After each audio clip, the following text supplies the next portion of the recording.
Really great. You're okay. Really grateful to be here. You can go ahead and go to the next slide.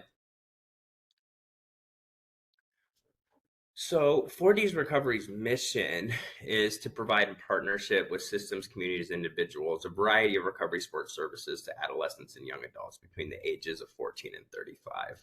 As it currently stands, we provide peer-based support services in the greater Portland metro area. And we really see ourselves as a partner in this work. And we understand that substance use disorder is a complex disorder requiring a myriad of services and supports, really dependent on the individual. And so we really want to partner with other people, specifically, treatment centers, homeless outreach workers, the criminal justice system, housing providers, et cetera, to make sure people have the best opportunity they can to succeed. You can go ahead and go to the next slide.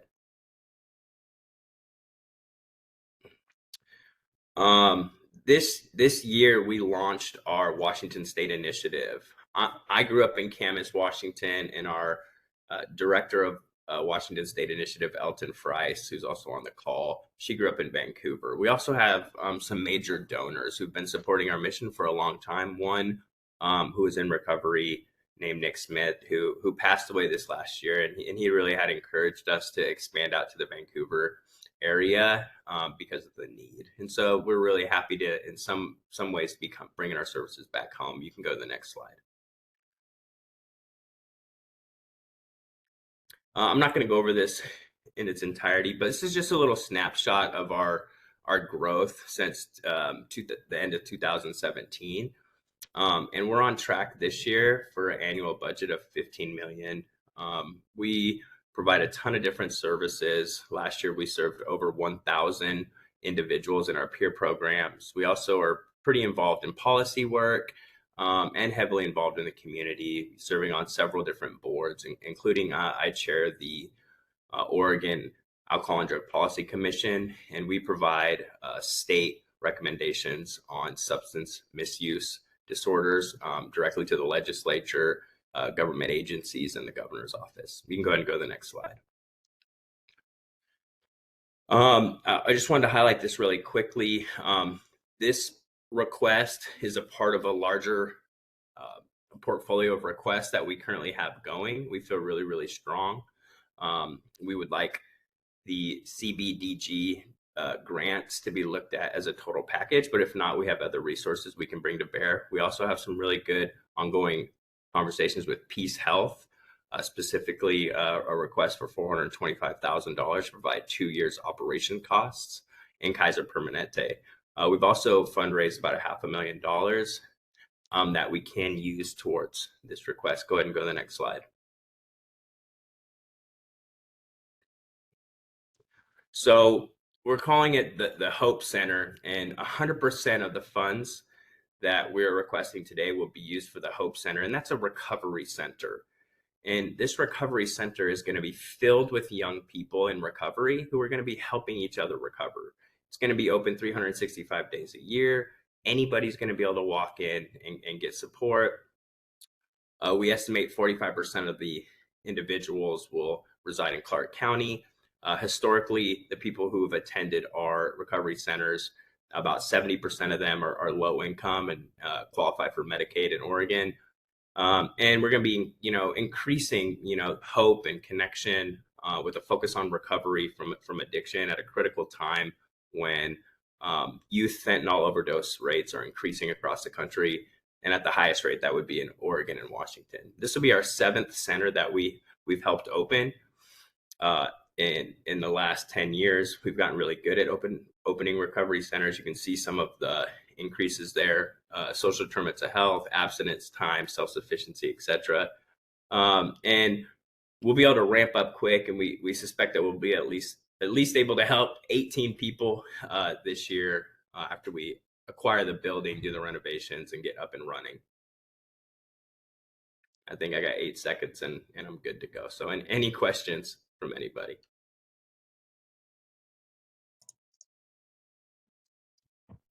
Tony? Ron Onslow Rich. Go ahead. Ron Onslow Richfield. Where would this center be? Yeah, Elton, go ahead. Yeah, so we were looking, there's a space over off Fourth Plain on St. John's, but our ideal location is, Northeast Fourth Plain, maybe Mill Plain near Peace Health. Those are the areas we were looking at. Thank you.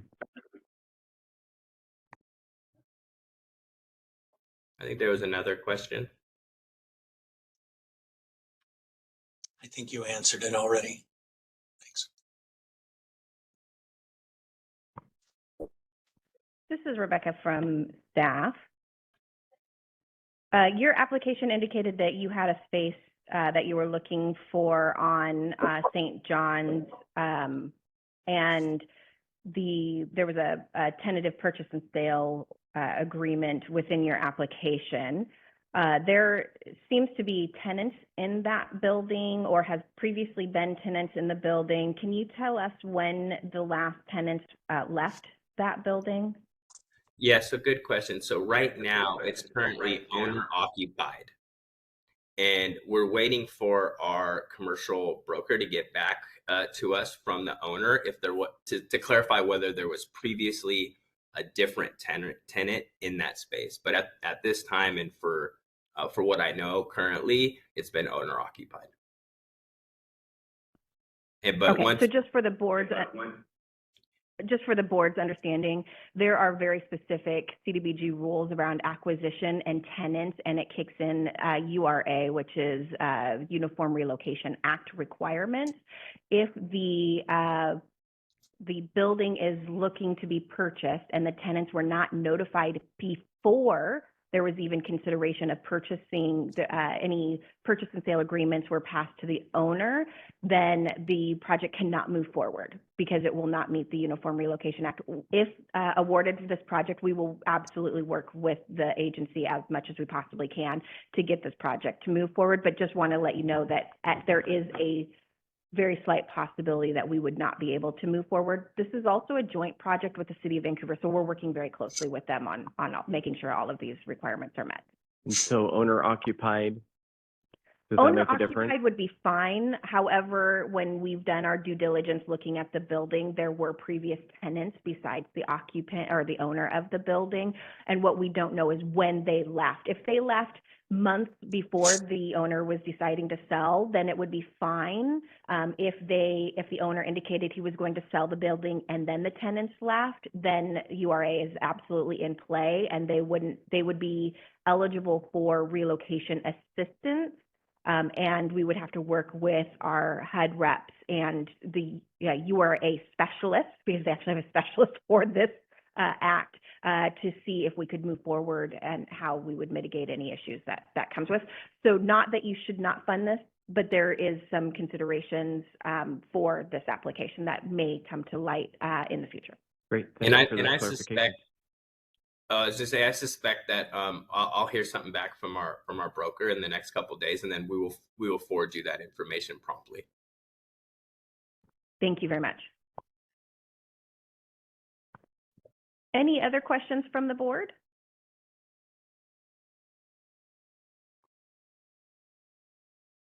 Great, not hearing any, we will move on to our next presenter. Okay, thank you so much. Have a great day.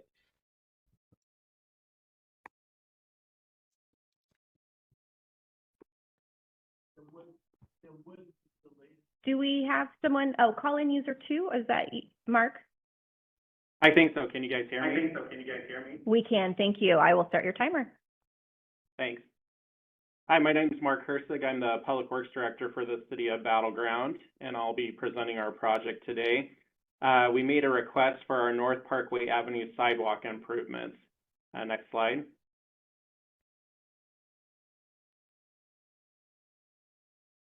I'll quickly do an overview, our project objectives, what our request is, our schedule, and then I'll give some time for any questions. Next slide.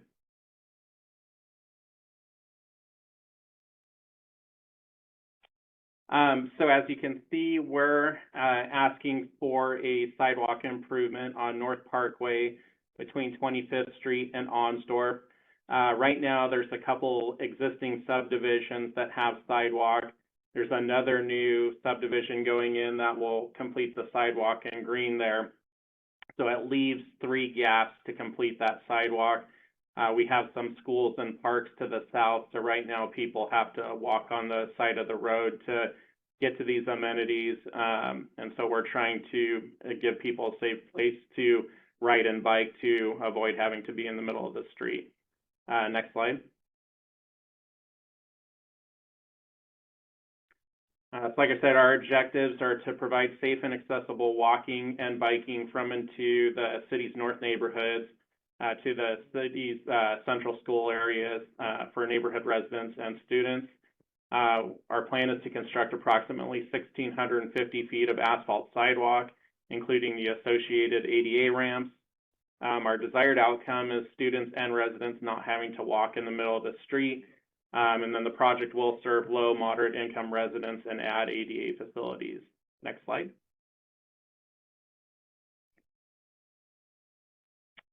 Our engineer's estimate for the project is $600,000, so we're requesting $300,000. The city will provide a 50% match, and we're only requesting construction funds. We'll fund the design portion of the project. And there's a picture there where you can see one of the gaps in the sidewalks. Next slide.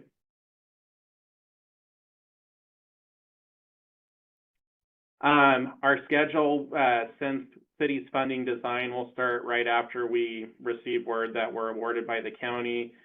We suspect it'll take about 4 months to do that.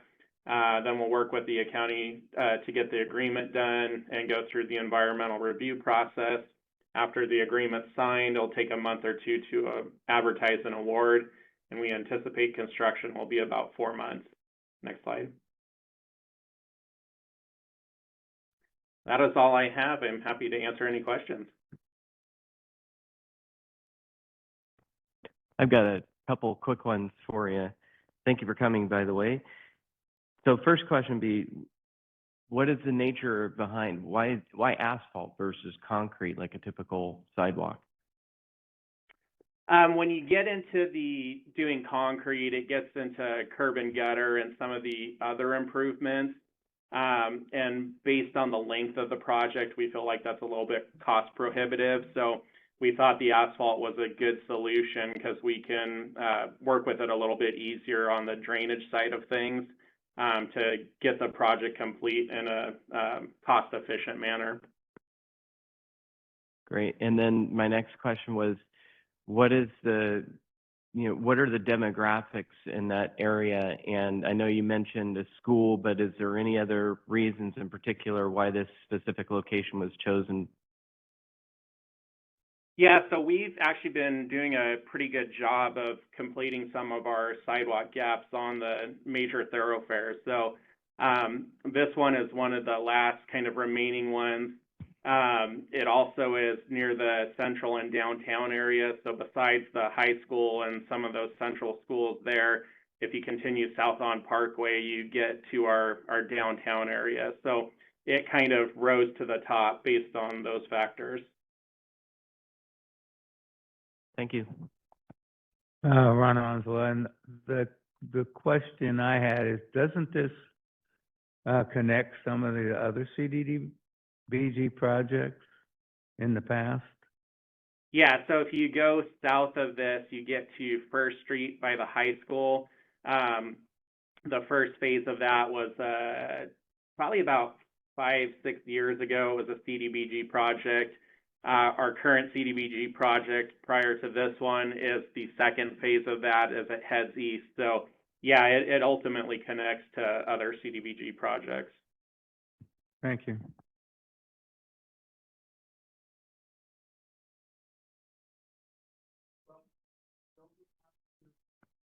Any other questions from the board? Not hearing any, we'll move on to our next presenter. Thank you.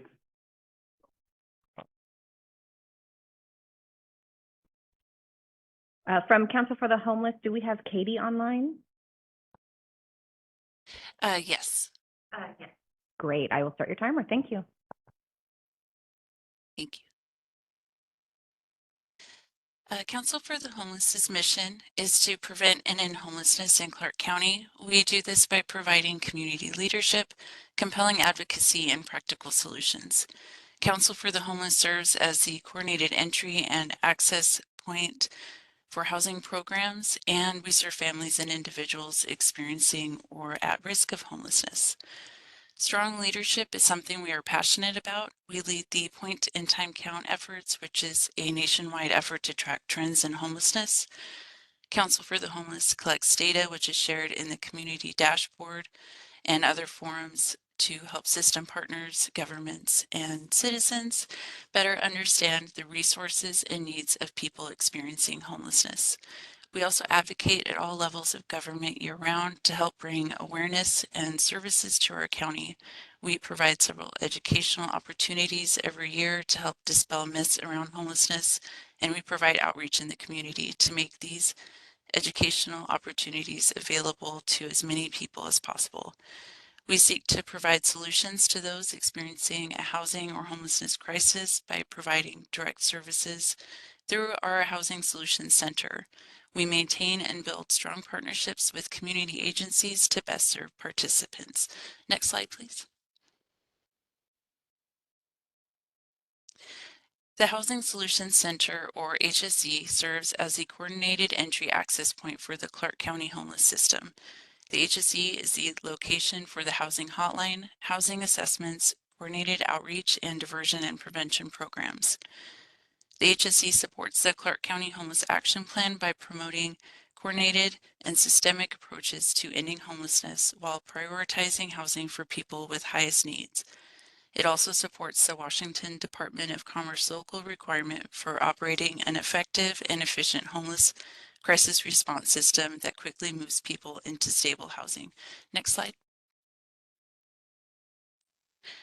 Council for the Homeless seeks to acquire real property with a standing commercial structure within the City of Vancouver for use as a Housing Solutions Center and Council for the Homeless administration offices. With this property, we will create an intentional, accessible, and trauma-informed space for participants and staff. Council for the Homeless is ready to proceed with the acquisition, and the project timeline will conclude with us being fully integrated into the new office by November 2024. Next slide. Our ask for CDBG funding is $300,000 from the City of Vancouver for acquisition and $300,000 from Clark County for acquisition. We will be leveraging privately fundraised dollars for the remainder of the acquisition costs and the renovation costs. The Furstenberg Foundation has committed to funding the acquisition costs not covered by a CDBG award. Next slide, please. This project will create one centralized access point for ease of participant access. Council for the Homeless offices are currently located in two separate locations. The new office will create a single office located in Vancouver on and near major roadways and the bus line. We estimate approximately 5,500 low to moderate income Clark County residents to be served annually and 2,750 of which will be City of Vancouver residents. Next slide, please. This project will also expand personnel space for better collaboration and coordination of services. Not only are our staff currently spread across two office locations, several staff must work from home because there's not enough space. Bringing staff together in one location will enhance program and organization communication, efficiency, and efficacy, which will build system capacity and will greatly aid in carrying out the mission that I outlined previously. The Trauma-Informed Housing Solutions Center design will improve participant engagement, program outcomes, and participant and personnel wellness. And next slide.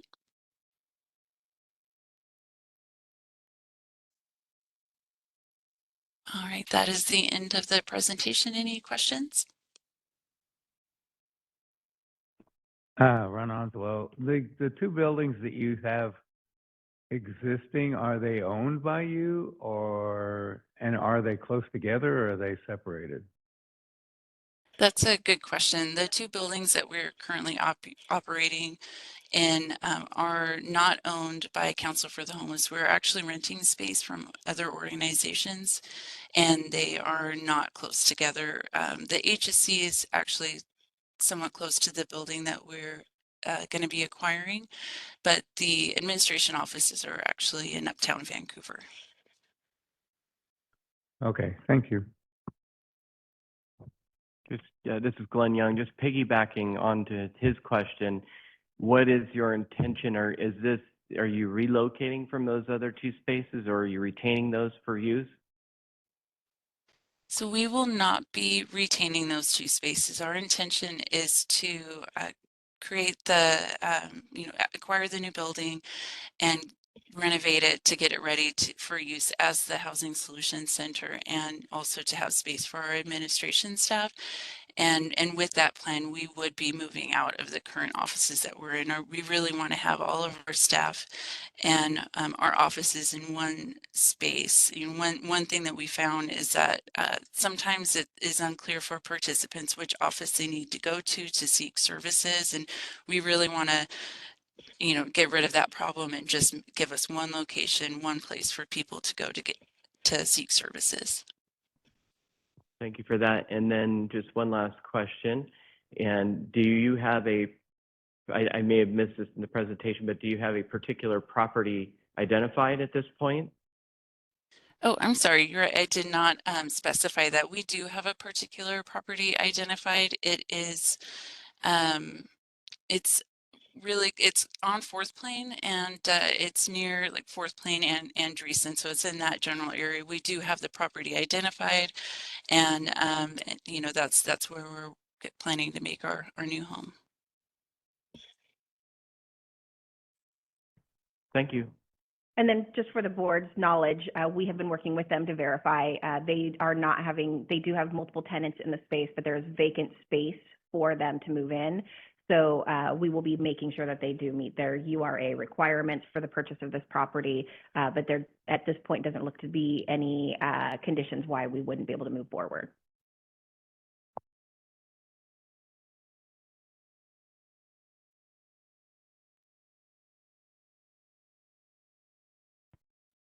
Any other questions from the board?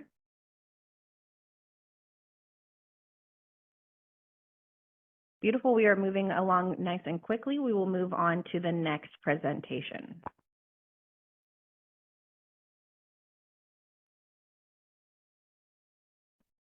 Hi, this is Chuck, were you able Green. to get? Chuck Green. Fantastic. Thank you, Chuck. Can you hear me now? Yes, we can. Okay, good. We have the technology. I'm Chuck Green, Public Works Director for City of Ridgefield, and I'm going to present the Sargent Street Improvements Project. That's our proposal. Next slide, please.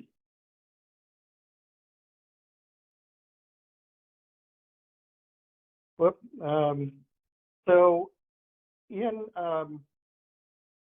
our project is from Main Avenue to South 3rd. Next slide, please. We're kind of lining up with previous CDBG projects that we are currently underway with or have completed in the area. And in this case, this is adjacent to a project that was completed about 4 years ago, just to the east end of Sargent Street. Next slide, please. So this portion of Sargent Street, the pavement is pretty much in failed condition. There's no sidewalk. The stormwater pretty much just runs down. There's no conveyance or treatment facility. And as we're finding out, our aged water infrastructure, we're starting to see some water leaks around the area. And so as part of this project, we want to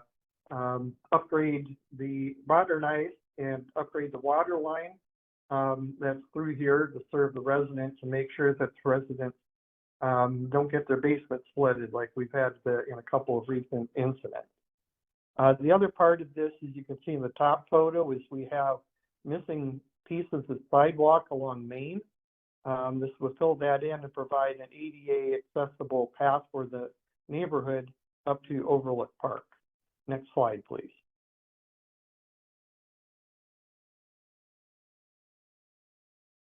So, and this map shows the vicinity. You can see the completed CDBG project to the east.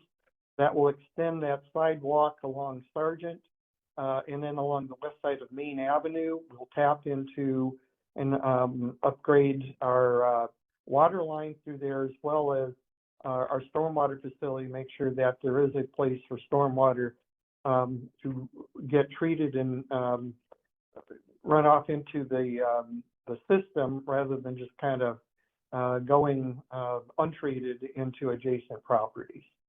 Next slide, please. So this is showing the income survey that we did. Richfield, we do not have any census tracts that are that meet or that are below the threshold for low income. So we do income surveys by neighborhoods. This one shows the area that was covered in the income survey that our mayor and then Mayor Pro Tem went and collected the surveys for these residents. These are all residents that would benefit by having the project. The project itself, as I mentioned, would install a sidewalk on Sargent, fill gaps along the South Main sidewalk, do a pavement reconstruction, and other stormwater improvements. Also replace the fire hydrant that is quite old, that also serves the neighborhood. Next slide, please. And with that, I will end my presentation and prepared to answer any questions. This is Ron Onslow. I might add that it doesn't, it's off the board now, but that on that picture on the left-hand side, that is Main, the one that goes north and south, and that is connecting to a CDBG project. The sidewalks are practically gone, and the water system ends in the middle of that South Main area. Then across the bottom is Sargent, and that goes and connects to another CDBG project in the past. That was a couple of years ago. The interesting thing about this is where it goes down and then up. There is a house there that has some type of a drain that fills whenever it rains, and it's in his garage. And so that would all be corrected and brought out and done properly. Glenn Young, just a quick question.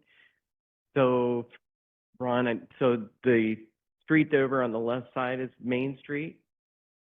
Yeah, the one that goes north and south, yes.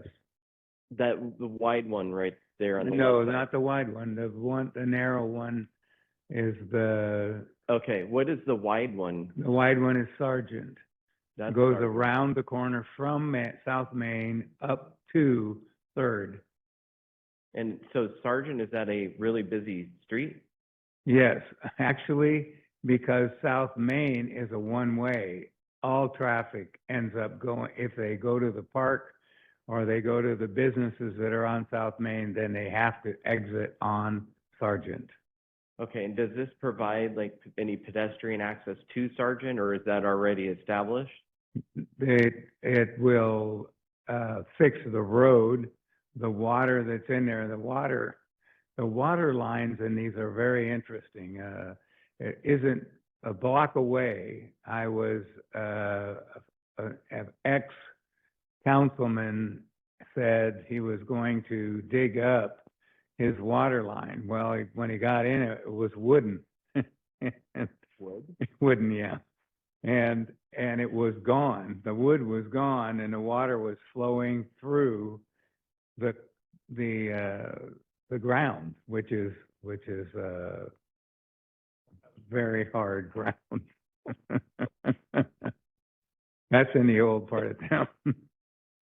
And to supplement Mayor Angelo's response on the sidewalks, this project will extend the sidewalk that was built with a previous CDBG project on Sargent, just to the east. That will extend it over to Main.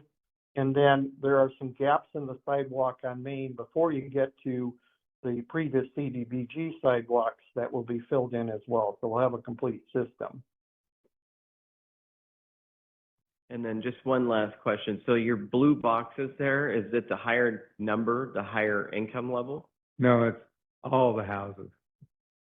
It's just the During the survey process. number. Right, we have to number each house so we can assign what survey goes to. So that's just the number of houses that were Okay, identified to be So surveyed. just all those are the houses that were surveyed and of those 57.4%. Okay. Right. All right, thank you. Any other questions?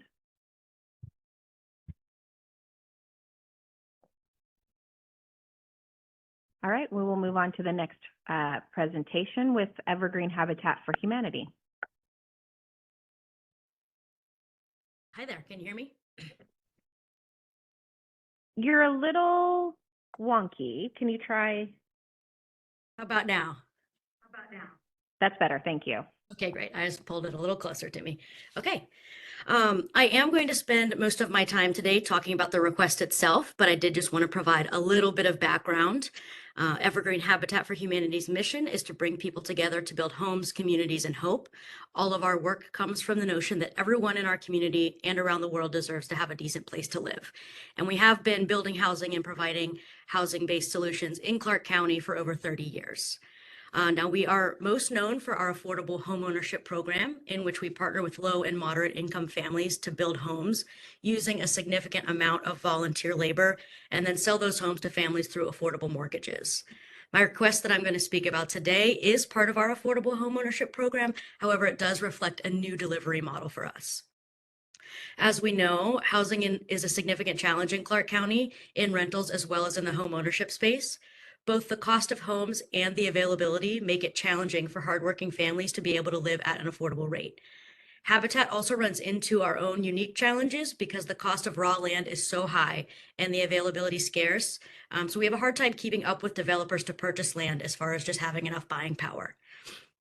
Because of this, Evergreen Habitat entered into the Clark County Affordable Homeownership Program with the Vancouver Housing Authority and our other homeownership partner, Proud Ground. Recognizing the challenges faced locally, the goal of the partnership is to help create affordable opportunities for first-time buyers to enter into the housing market. To do so, the Vancouver Housing Authority has entered into MOUs with various local for-profit housing developers who have agreed to designate a number of units within their new build developments for income-qualified home buyers from Evergreen Habitat and from Proud Ground. Now, I do want to say the reason there are two homeownership partners on this project is not that services are being duplicated, but rather the opposite. Between the current developer partners, there's an estimated number of units at about 150 units that will become available for the affordable homeownership program over the next few years. That volume is just too much for each of our organizations to take on alone. So we're going to be splitting units between our homeownership partners based on staffing, based on capacity, based on available income qualified buyers, and based on funding. So to give an idea of timeline, one of our major developer partners, Ginn Group, has a development planned in Clark County that will have up to 29 units going in this year, likely to be ready for buyers between the second and fourth quarters of 2024. Evergreen Habitat's request specifically is for $25,000 per home for 12 of these developer-built homes. The funds will be used to subsidize the price of the home, helping to create an affordable mortgage for buyers between 60 and 80% area median income. The Ginn Group homes are currently estimated to cost about $400,000, so the funds will be used in many cases stacked with other funding to create affordable mortgages in the $320,000 to $360,000 range. I'm hopping around a little bit on my handout here, but I did want to point out that Evergreen Habitat did receive funding to support this program from the Washington State Housing Trust Fund, and they're going to support an average of $57,000 per home in affordability subsidies. I do want to point out that the maximum affordable mortgages are different at different AMI levels. So in some cases, that $57,000 is all that's needed. But at other AMI ranges, it doesn't quite reach the level needed to truly create an affordable mortgage. Due to different interest rates available at different levels, the average subsidy needed between 60 and 80% AMI is about $80,000. So the $25,000 per unit requested from the county is intended to stack on top of the Housing Trust Fund dollars to help us serve the widest AMI range possible. And then the really neat thing about these investments is that they are permanent investments in affordable home ownership units. Evergreen Habitat is now working under the Habitat Home Trust model, which is essentially a land trust model utilized to keep every home permanently affordable. The home buyers will purchase the homes through an affordable mortgage, and then Habitat retains control of the land itself. What that does is ensure that if a home buyer sells their home, it can only ever be resold to another income qualified buyer. This creates the effect of permanent affordability. Essentially, each subsidy invested into these homes stay with the home forever and is used to subsidize mortgages for future generations, rather than losing that one-time investment after the duration of a 30-year mortgage or after a home sale. That was a lot of information to throw at you all in just a couple of minutes, but I do want to stop there and ask if you have any questions for me.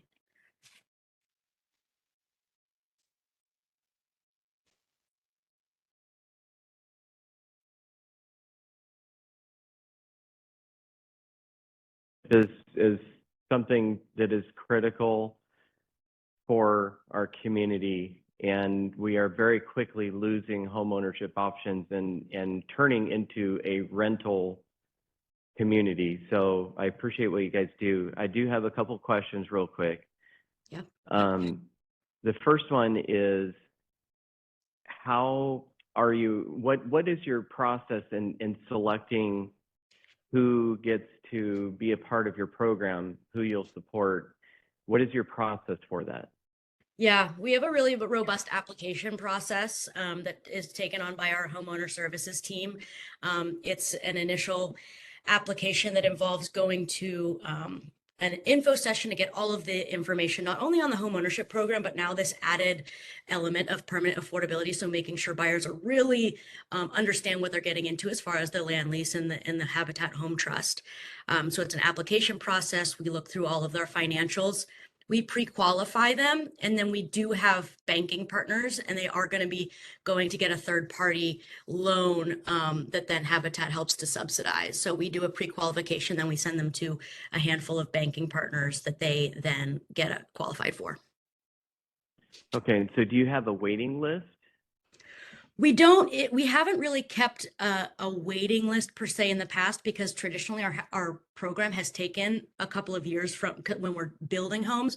What we do have is a master list that we've collected from various sources of an interest list, and information on the program went out to everyone. I think it was like 1,200 people on an interest list, inviting them to our info sessions that we're now holding a couple times a month. Okay, so I apologize, I'm still not quite clear. I'm trying to understand, when there are more applicants that are qualified than openings, how are you selecting the individuals? Yeah, now it is based basically on timing. So folks who can get all of their documents to us, we kind of qualify in the order that they're received. Okay, so kind of first come, first served. Yeah, Okay. yep. Then my next question was, what is your process to ensure that it is Clark County residents that are benefiting from the program? Do you have any specific time constraints on how long they are a resident? What's your policy on that? That's a great question. I don't know if we do have time constraints. However, we do gather all of their rental history and all the information, so we would know if they are Clark County residents, but that's a great question.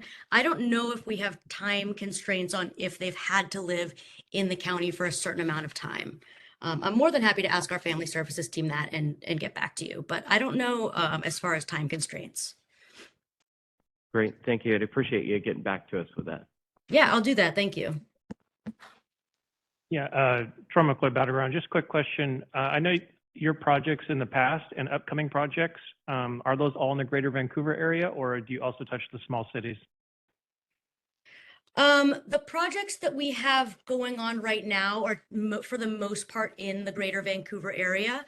Or the greater Clark County area, excuse me. We do have one single home that we are going to be building starting in the next, well, we're doing demo in the next couple of weeks, in Washougal. So that's probably the city that we have going on right now. Yeah. Are there any plans to expand that reach? We'd love to. Like I said, it's kind of traditionally based on land availability for us. But with these new developer built homes, I think there are a couple of developers that are planning to build some scattered sites around the battleground area, but I don't have addresses or anything like that for you now. But I think that this developer partnership does open that up quite a bit for us to broaden our reach in Clark County and in the other cities.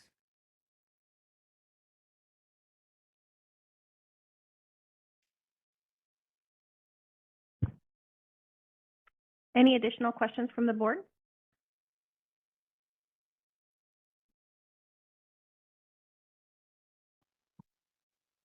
Not hearing any, we will move on to our next presenter. Thank you so much. Thank you. Fourth Plains Forward.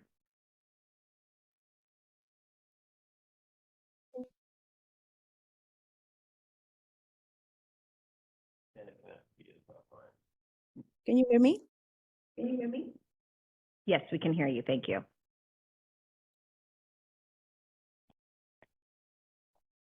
Perfect. Okay, I'm here with Fourth Plains Forward. We are a Clark County-based organization seeking to serve the Clark County community. Next slide, please.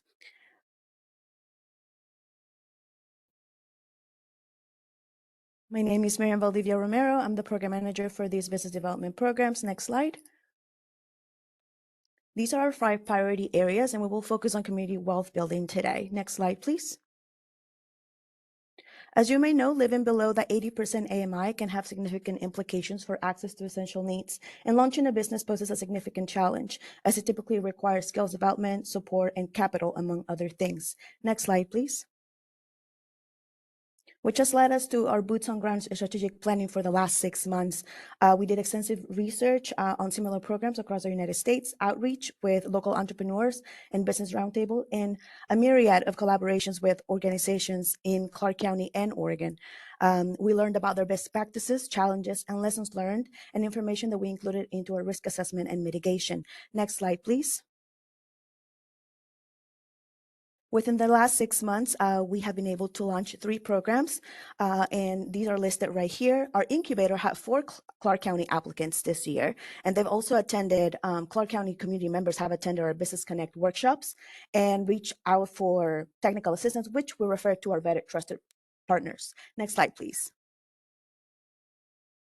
We have developed program structures, some of which are listed here. I need to point out that no other business development program aims to provide culturally competent programming and support. Next slide, please. These are some of the barriers that we combat and address as a program. Next slide, please. And I will explain a little bit farther. Food entrepreneurs within previously mentioned socioeconomic categories cannot afford the exceeding costs of annual permits that often are upwards of $3,000. The trades entrepreneurs cannot compete with big firms for government contracting due to financial constraints, as they do not have the luxury to wait 3 to 6 months for compensation after the work has been completed. And the largest BIPOC population in the Clark County is of Latino descent, many of whom need services and training in Spanish to learn to navigate the system. Next slide, please. This grant will allow us to address these barriers through these 3 new programs, in addition to our current programs serving the Clark County community, which will adopt in a pop-up event model. Next slide, please.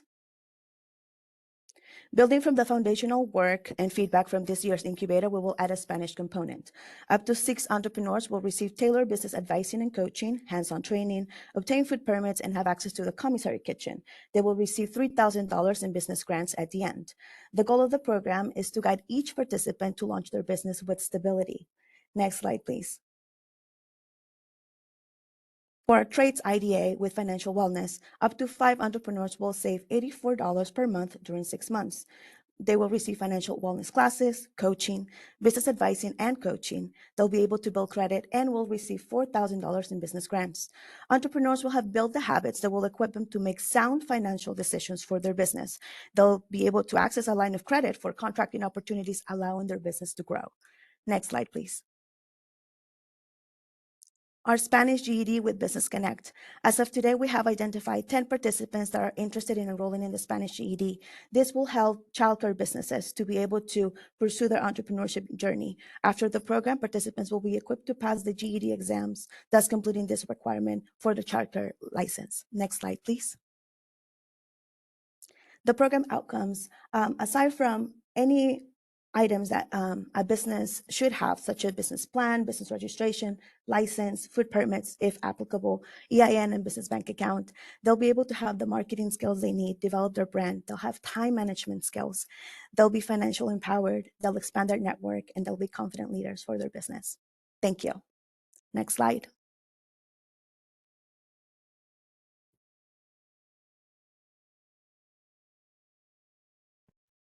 Thank you for your presentation. Any questions from the board? I had a question, and could you explain to me, it kind of went fast, so you say that you give $3,000 to somebody who completes a project or completes I didn't understand that. Yes, so there's two programs with business grants. One would be the Food Business Incubator with Spanish component.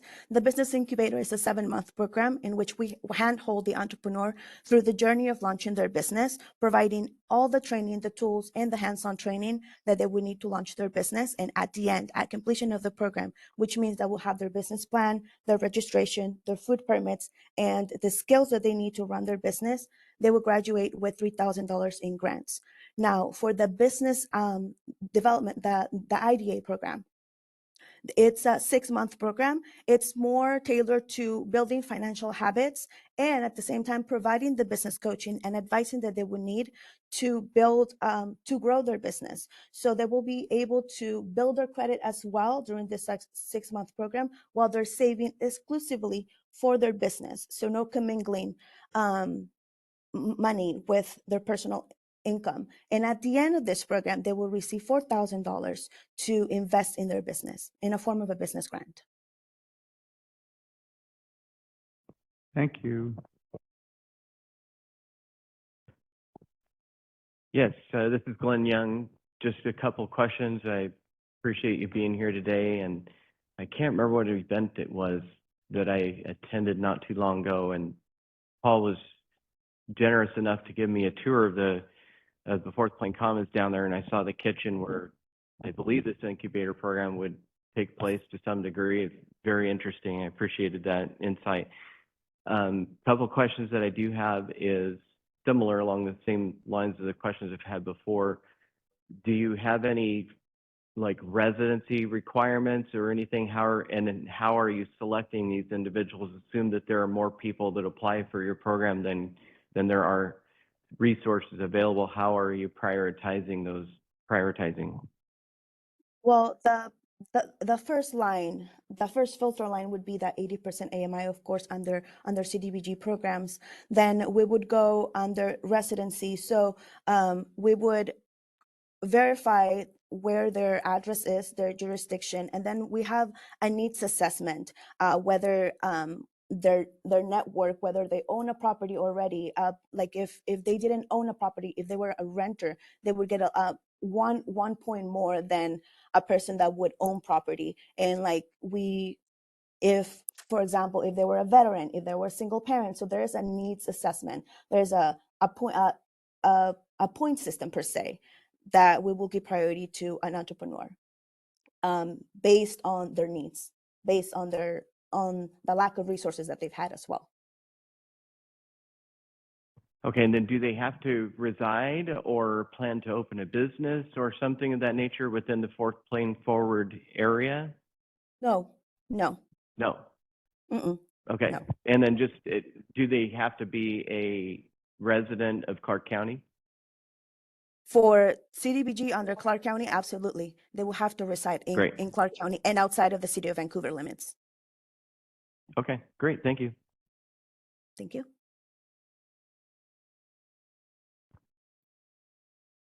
Any other questions from the board?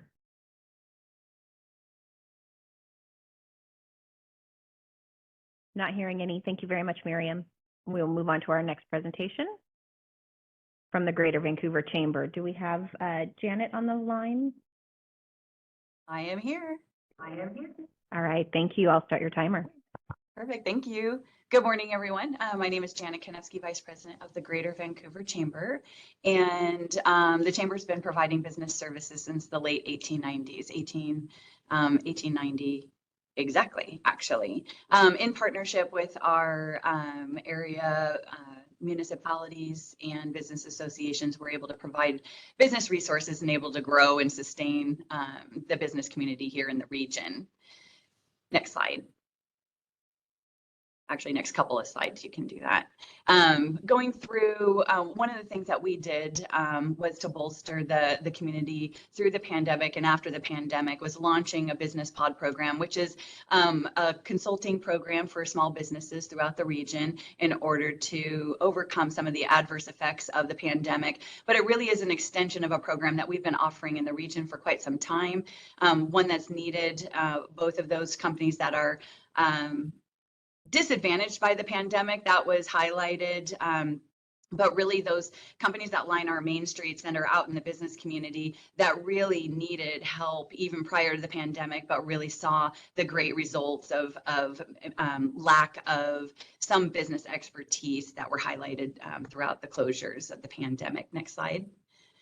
The purpose of the program, the Business Pod, was to provide consulting to businesses, one-on-one, businesses that couldn't afford it, micro enterprises, companies that met the CDBG requirements, really those that are coming that not necessarily have a brick and mortar now, but aspire to have a brick and mortar, or those that are just supplying services, but needed to be able to access certain expertise and guidance, whether it was knowing how to form your business, or understand how to pay your taxes, log on to the Secretary of State, to building a business plan so they can get qualified for a loan. We've been currently, next slide. We've been currently working on this particular Business Pod program. We're in our third year. We're entering our third year, and we've had approximately 400 different organizations going through the program. So looking at companies and their wide range of needs, we're able to tailor it through an assessment and through companies' needs intake so that we can start with a business that might have access or want access to marketing, but really during an intake, we identify that they don't have a good financial background and a foundation. So we'll start at square one and make sure that they do the homework and work with us in order to get their business into solid ground and even in a place where they can grow. These companies, next slide. The companies that participate in the program are really taking on the homework effort. We want to be able to provide them assistance. Next slide. Whether it's in cohorts, whether it's in one-on-one trainings, whether it's in educational workshops. So as a snapshot, last year, we helped approximately 106 companies through a CDBG program that was in the city of Vancouver. And of those, each company received approximately, on average, 7.5 hours of one-on-one consulting training. So the $72,000, $75,000 request was, I think it equated to around $176,000 worth of expertise that these companies were to receive. Next slide. We've had a lot of success in the program, and because it's a CDBG program and because it has regulations and certain requirements for companies participating, we took a snapshot of the one that we did in the city of Vancouver limits and identified that we had 30 extremely low AMI, 20 low. That was a little bit different than what we had expected. We expected all of them to meet the low requirement AMI for CDBG. We just didn't expect how many were extremely low on that category, meaning a lot of these companies and individuals, micro enterprises, really needed this assistance and in being able to launch their next career, being able to be a valuable business in our community. Next slide. Here's we can go through these really quickly, actually. So there's just some successes of companies. You can go through these. that really saw a difference. So this week alone, I'll give you an example. We're working with 3 of the companies who are looking at owning space. They're gone through our programs, gone through our workshops, and we've introduced them to commercial brokers who are now out there looking at putting them into brick and mortar spaces throughout the region. So it's varied, it's diverse, and for over 100 participants that we're expecting, we'll be able to supply a whole host of resources to these companies that are really finding benefit out of this one-on-one training and expertise. So we're hoping to keep this alive. I've added some questions for you here, actually, but I'm willing to take any questions because I know we tend to have some pop up between Vancouver, CDBG, and where in Clark County these will be spent. Thank you. Can we move to questions from the board? Thank you. I appreciate this, and I'm really surprised, to be honest, that I have never heard of this program before, and I think it's great.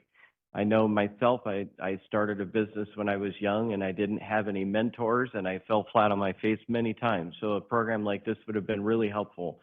My question is, I believe that in order to be a member of the chamber, there is a membership fee, but is this program open to anyone regardless of membership status?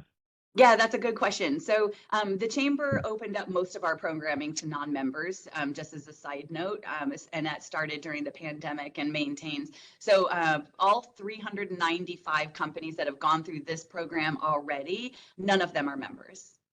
We don't expect them to be members. At some point, they're not even talked to about membership in this particular program. Once they're ready, and a handful have joined for other reasons, but yeah, good question. No, this program, along with the other educational programs and nonprofit programming, are open to the broader public. Great, thank you. Appreciate that. Of course.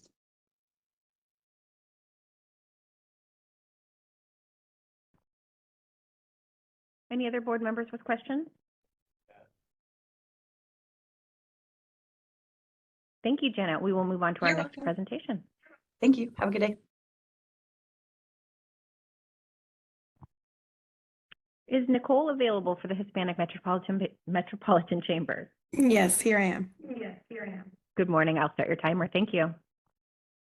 Good morning, everyone. My name is Nicole Davison Leon, and I'm the Executive Director for the Hispanic Metropolitan Chamber. Next slide, please.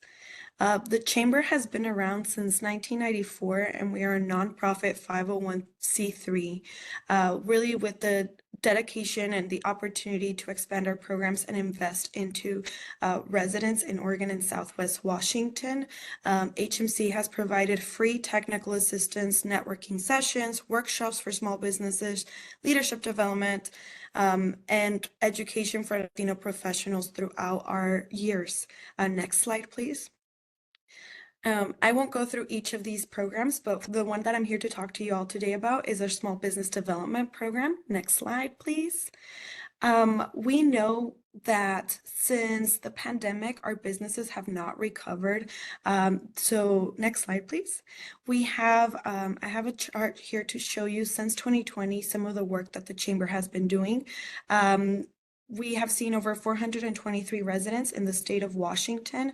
You can see that most of the businesses that we are seeing consist of construction, food, janitorial cleaning services, and landscaping, and a lot other. 58.7 of them identify as women, and only in the last year, for 2023, we provided over 30 workshops available to residents in Washington that included taxes, marketing, how to start your business, and even cybersecurity for your business. Next slide, please. As we know, there is a lot of data that shows why Latino, the huge economic input that the Latino businesses bring into these, into our countries, into our country. They're the largest percent of startup and all of these other data that I won't go into, but you can take a look here. Yet we know that the Latino community faces a unique challenge, including limited access to capital, inadequate or no information for regulations, lack of trust, and very little culturally appropriate and linguistic accessible services. Next slide, please. So for the last 10 years or so, when HMC has been working directly in Washington, we've had our typical client is a Spanish speaker entrepreneur who's eager to launch or start their own business. Our services are wide. They vary in differences from helping a business startup to expansion to licensing and permitting, developing marketing materials, and so on. Next slide, please.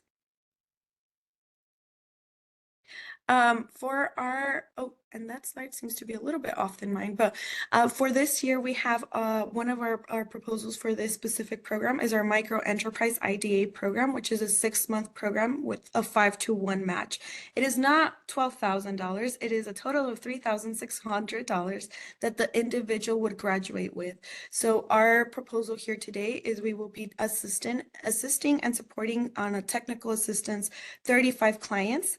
Out of those 35 clients, 6 of them will be able to be in this pilot program for our Micro Enterprise IDA program, which stands for the Individual Development Account.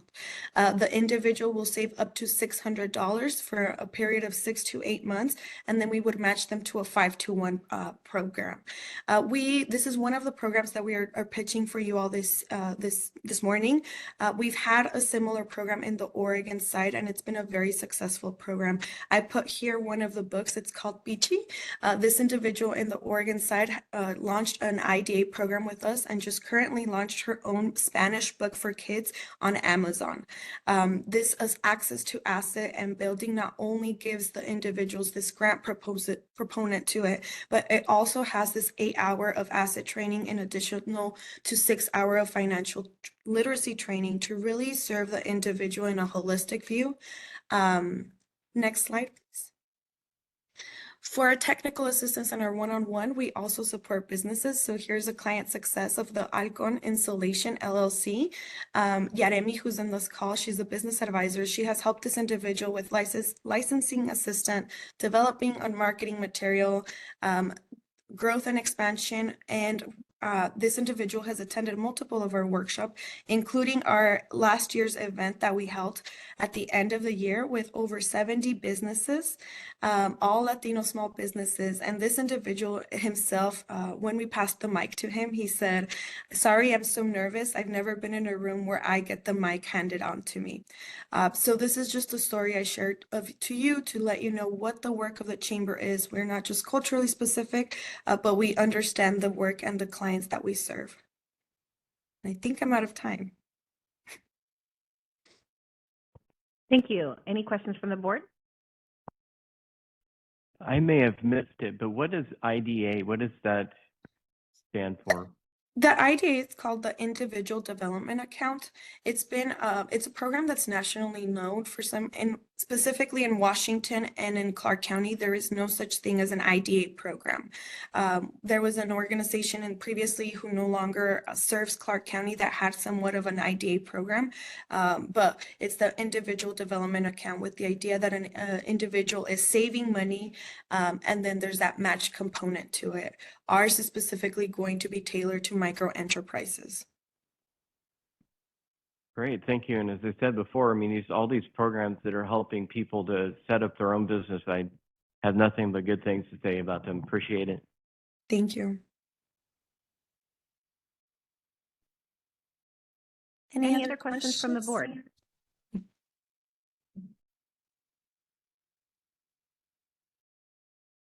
All right. Well, thank you, Nicole. We will move on to our next presentation. Thank you. From Livelihood Northwest. Yes. Yeah. Good morning. I will start your timer. Thank you. Thank you so much. Good morning. Thank you for having me today. I'm Lara Damon. I'm the founder and executive director of Livelihood Northwest. Next. And one more, please.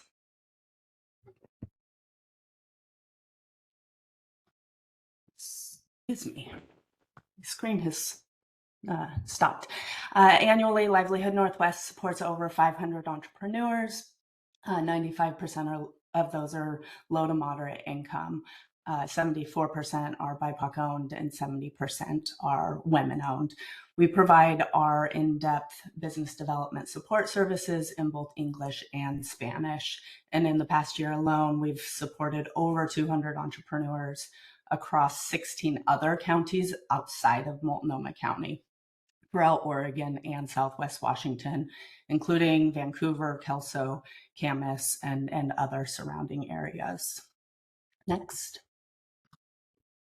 We do this work to combat the inequities in this country towards historically marginalized communities. We truly believe and know that the research and outcomes support that utilizing small business ownership as an economic engine towards wealth creation is vital to our families, our communities, and our economy. Next. We have a team of 13 amazing individuals on our staff who are passionate, multiculturally competent, and business savvy. Next. Our programs and services really focus on our core capabilities of providing high quality, in-depth technical assistance and business advising in all areas of business, while also building strong relationships with partner organizations to refer for add-on services such as lending, market access opportunities, and much, much more. Next. Livelihood has built our services on a continuum of support. I like to kind of overlay that continuum from poverty alleviation to wealth creation. We provide our services to meet the needs of the entrepreneurs where they are at through one-on-one advising, peer-based learning opportunities, curriculum delivery and workshops, bookkeeping training, and access to an ecosystem of well-vetted and trusted provider referrals. Next. Open business advising, it acts as our front door, where anyone from Southwest Washington or Oregon can meet with a business advisor for resource navigation, strategy planning, or open accounting advising. Up to 5 hours a year is eligible for those entrepreneurs utilizing this service.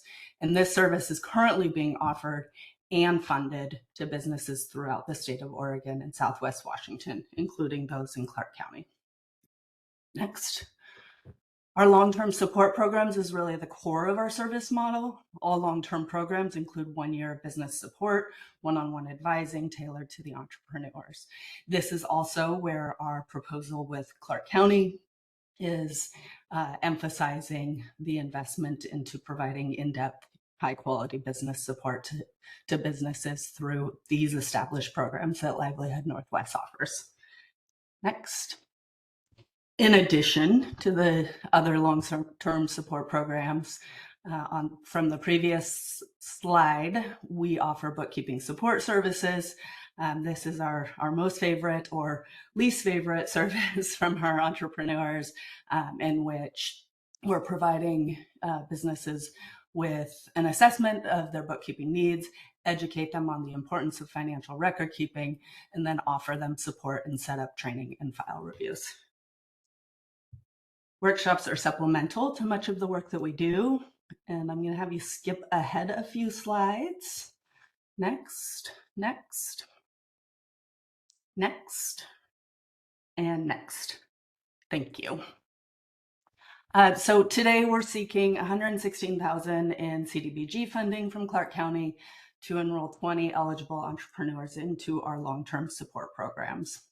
Next. As I mentioned previously, we've funded our open advising services. We've built a pipeline of entrepreneurs seeking to get enrolled in our long-term support programs, and our expansion into Southwest Washington is really driven by a demand that we already have existing from client pipeline, and we need to fill that gap of funding to support our long-term support programs. Next. We intend to hire 1 full-time business advisor to support those 20 CDBG eligible entrepreneurs in our long-term support program. And that is all for now. Thank you. Love to answer any questions you may have. Just one quick question. I was curious, I know that one of the most vital keys to success for a business is being able to run an accurate bookkeeping program. And I was curious what was the reasoning behind choosing to have a fee for that particular part of your program? Yeah, absolutely. We only charge engagement fees for the pure purpose of engagement. Bookkeeping support services tend to be one of those that the entrepreneur needs the most and puts on the back burner the most frequently. And so in order to get their buy-in to engage in the training and not hold that subsidized spot from another entrepreneur that could also utilize it, we do require an engagement fee for our bookkeeping training.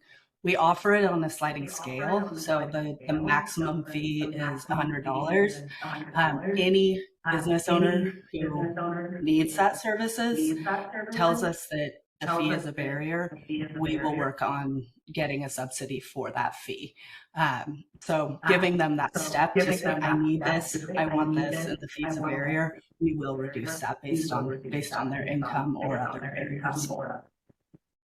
This is Rebecca, and I'll clarify. With CDBG funds, program fees are not allowed. So for any clients that are participating in their program, they would not be able to charge any fees for participation for any of the programs that we would be funding. Thank you. Great. Thank you. And I just want to remind the board members that are online, you guys are here too. So please ask your questions that you have. Don't let it be just us here that are sitting in the room. Hi, this is Michael Torres with Clark County Community Services. Just to clarify, are all your services going to be provided online, or do you have any in-person services? Yeah, so great question. We do offer 100% of our direct service virtually only. We intend to keep that service model at this time. However, we do understand that technology can pose a barrier. We work with the entrepreneurs in our outreach strategies to ensure that we're reaching the target audience, and if technology is a barrier, overcoming that, whether it's meeting over the phone, meeting via Zoom, or otherwise. We do have a really strong presence, in-person presence in community events, bringing together kind of networking for clients, so that they can meet each other, but our direct service model is virtual only. Thank you. Mm-hmm. Any other questions from the board?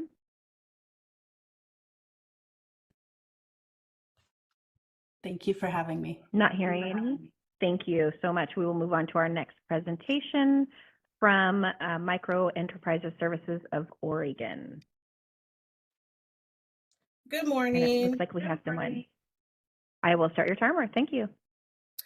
Thank you. Good morning. My name is Jatan Hall. I am the Chief Growth Officer here at MISO. And we can go to the next slide. So MISO will be providing, excuse me, let me get it here too.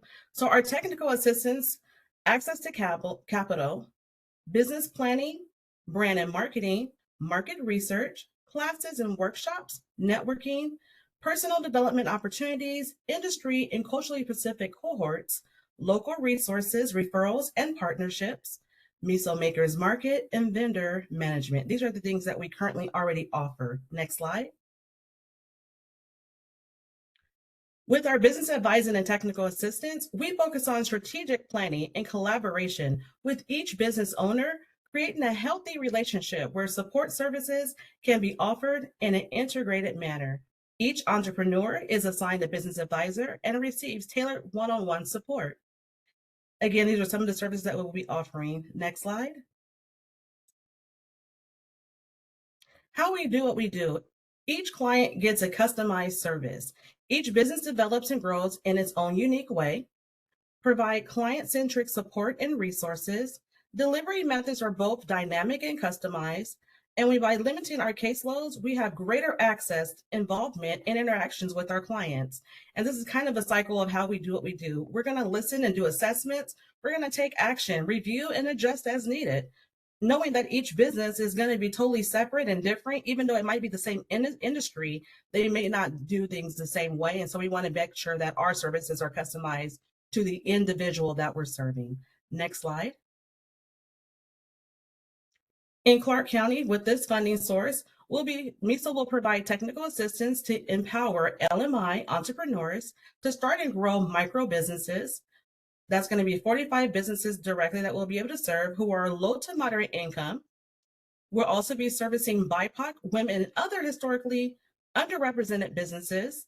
MISO will limit support to clients within the boundaries of Clark County with this particular funding. MISO will focus on providing one-to-one, culturally specific, customized technical assistance, including business education, and then serving both clients seeking short-term support as well as long-term support. Some people just need one thing to help with, and we can do that. Some might need actually hand-holding additional services, and we can provide that as well. Next slide.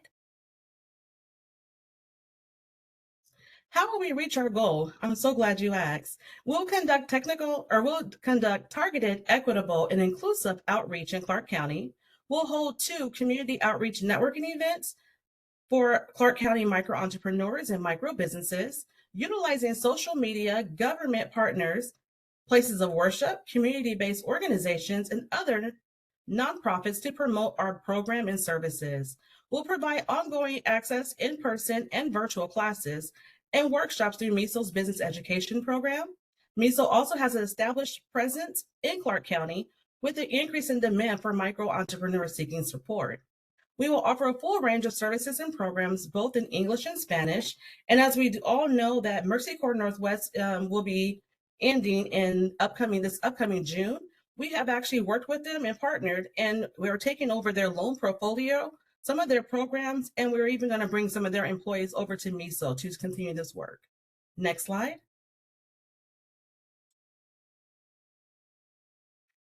And last but not least, I just want to do a client highlight here in Clark County. So when Carla came to the MISO's Vancouver office in November of 22, she had a very clear business goal in mind. She wanted to open a kiosk in the Vancouver Mall offering a variety of sweet and savory crepes. Working with her advisor at MISO, Carla built her business skills and expertise. She took classes including the Business Building Series in Spanish, Taxes for Small Businesses, and a Profit and Loss workshop. Her advisor guided her through getting necessary licensing, insurance, negotiating a lease agreement, purchasing equipment, developing a menu, calculating expenses and prices, and marketing strategies to launch, just to name a few. Carla is a shining example of how taking the right steps can lead to a small business success. Since opening her kiosk business, BB's Crepes LLC, in May of 2023, she has become a local favorite of the shoppers at the Vancouver Mall. Next slide. And just reminding you all what our mission is here at MISO. That is everything. Thank you so much.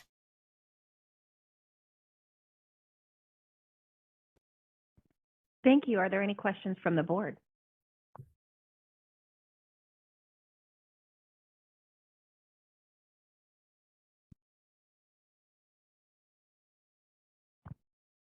Not hearing any. We will move on to the next presentation. Thank you so much. Have a great day.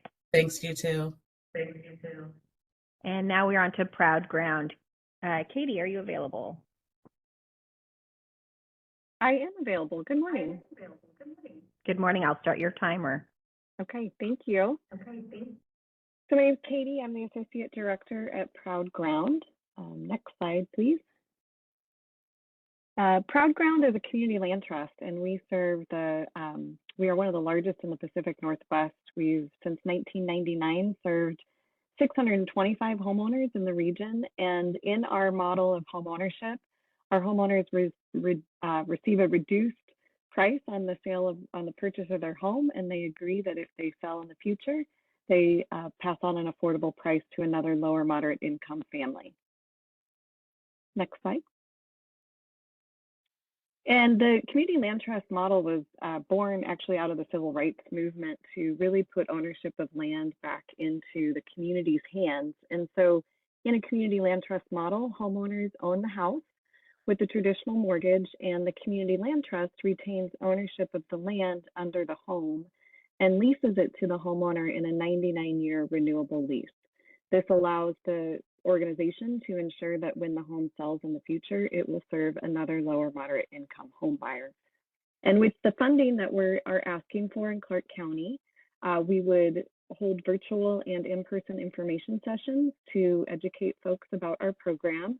We are also a HUD-approved housing counseling agency, and we would offer housing counseling for folks that are not ready to purchase yet. And then we would utilize the funds from Clark County to provide down payment support to our homeowners to help them purchase a home on the open market. Next slide. And so far, our work in Clark County has been impactful. We actually have 30 homeowners that have purchased in Clark County since 2014. 80% are households of color, a majority are families with children. But we still do have families that are waiting to purchase a home in Clark County outside the city of Vancouver. And this shows a little bit of the demographics of the folks that are on our waiting list. And we also have about 70 new home buyers that are in the process of being added to the waiting list from Clark County. Next slide, please.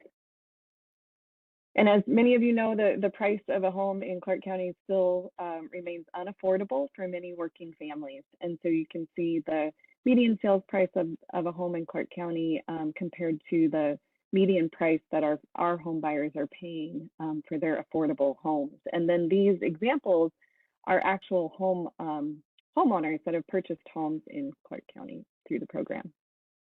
Next slide.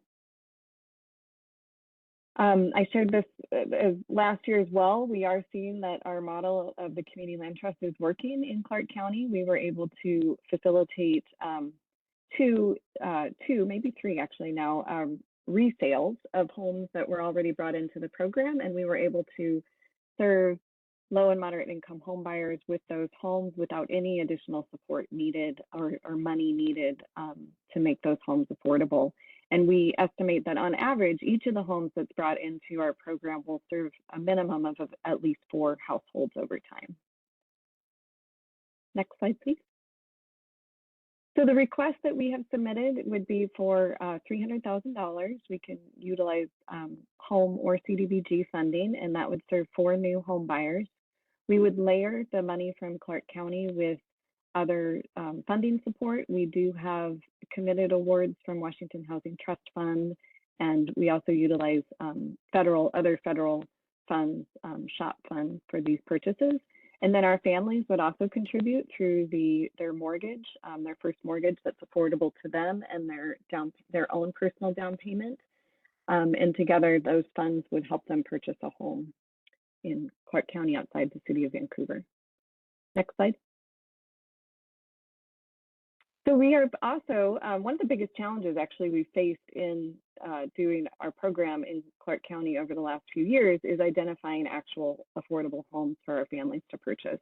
And so Vancouver Housing Authority and the Vancouver Affordable Housing have worked to collaborate with both Evergreen Habitat, Proud Ground, and now Save First, the Native American Youth and Family Center.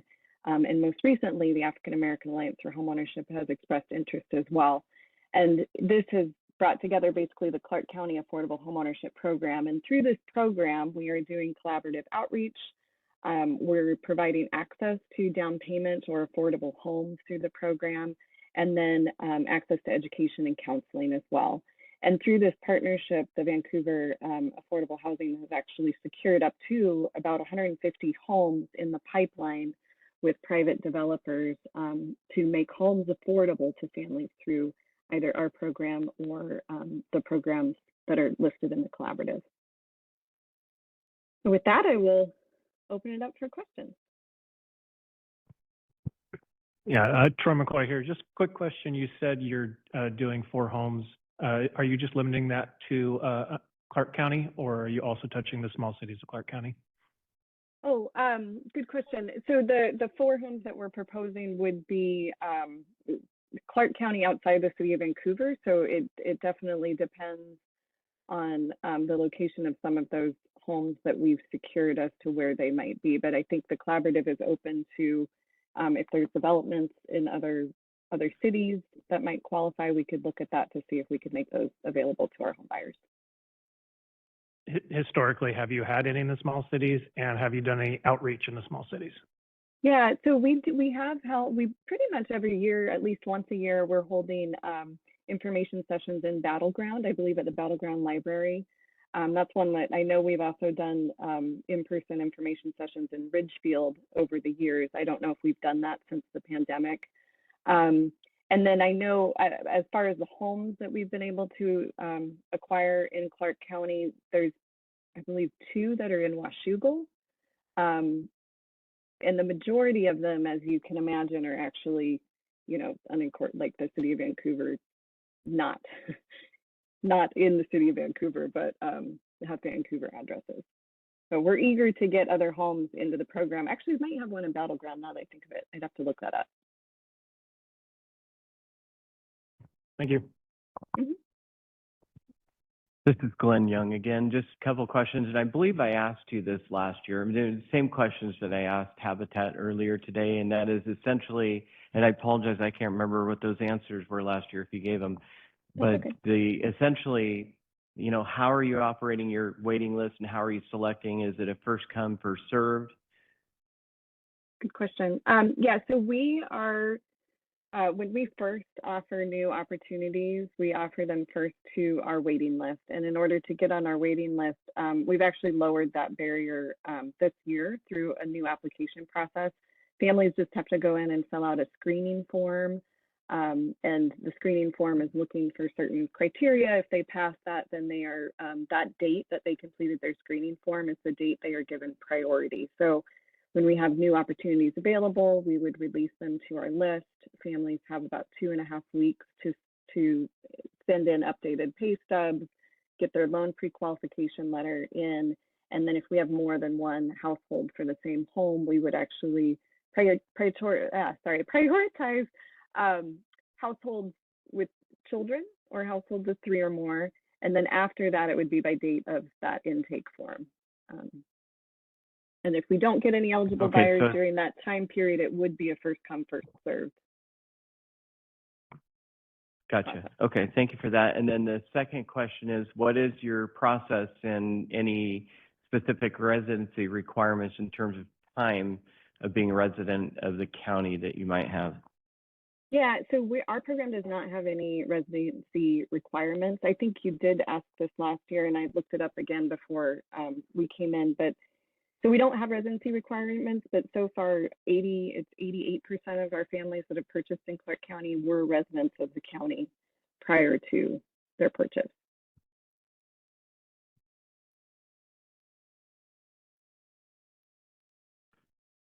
Thank you. Yeah. Any other questions from the board?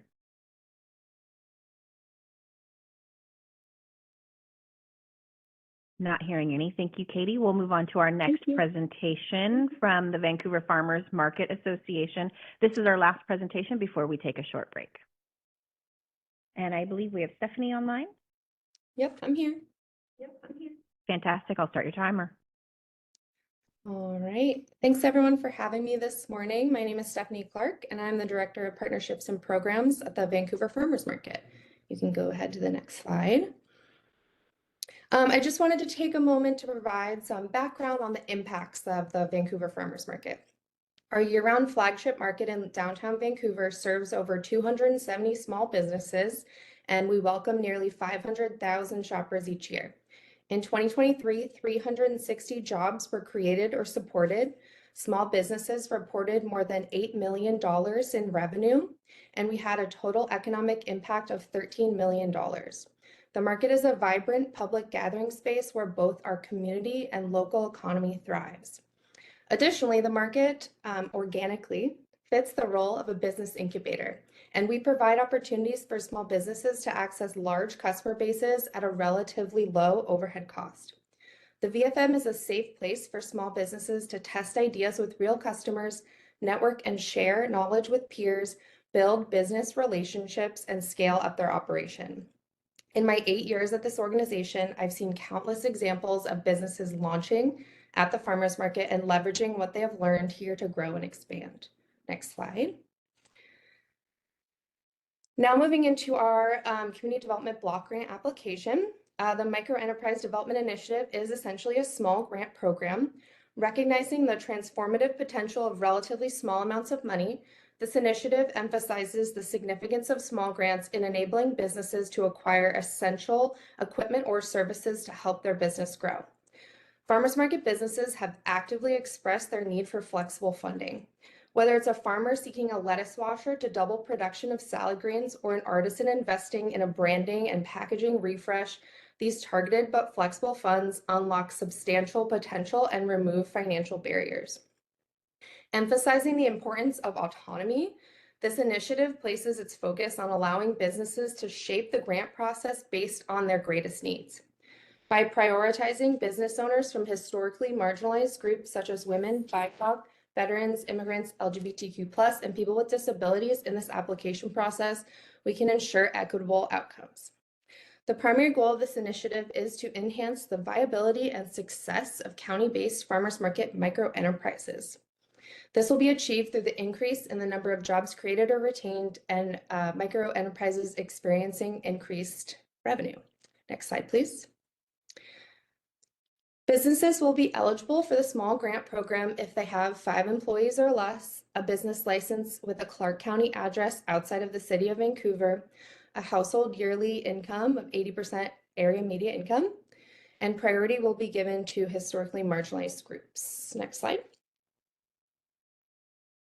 Businesses will be able to use small grants for continuing education, such as industry conferences or a financial management course, certifications which increase the value of their product, such as organic certification, small equipment such as seed saving equipment, market canopies, or a point of sale system, professional services such as marketing, bookkeeping, or photography services, and permits, licensing, and seed funding such as health department permits or market rental fees. Next slide. We anticipate that this program will serve at least 30 eligible microenterprises with small grants between $500 and $2,000. At least 5 of those will be new businesses. We anticipate that we will create or retain at least 40 jobs with this funding, and at least 70% of grant recipients will report increased revenue. Next slide. As outlined in our timeline, we feel confident that this project can be completed within the year of 2025. Throughout this process, we plan to coordinate with existing partners to refer microenterprises to additional educational and financial resources. By leveraging existing partnerships, we can avoid duplication of services. Next slide. We already have established partnerships with Greater Vancouver Chamber, Business Impact Northwest, Fourth Plain Forward, and we plan to refer microenterprises that we serve to additional assistance, education, and financial resources through these organizations. Next slide. Allocation of small grants to eligible microenterprises make up the majority of our budget at 55%. 45% is reserved for staffing and program supplies. We have 25% of the overall budget secured through private and in-kind sources, with 75% of this budget being requested from CBGD funds. Next slide. And I'll skip over project readiness, but I will just mention quickly that we currently have 50 Clark County-based businesses in our membership. And I'm happy to answer any questions. Troy McCoy here. Not a question, just a comment. I just wanted to pass along. I really appreciated the goals and metrics in your presentation. Thank you. Thank you.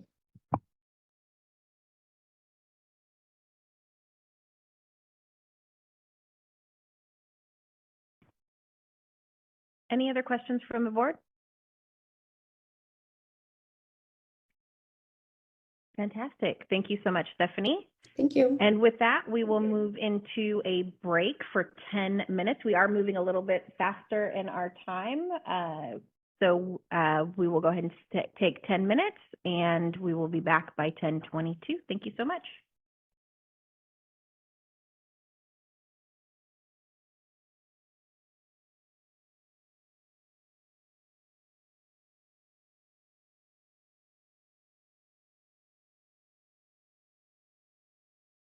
Thank you for waiting. I hope you had a good break. We are going to move into our next presentation with the Vancouver Housing Authority. Josh, are you available?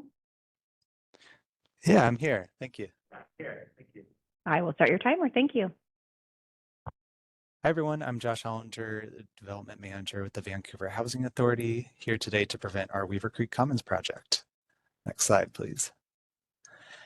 So the Vancouver Housing Authority is a public housing authority operating in Clark County for the last 80 years.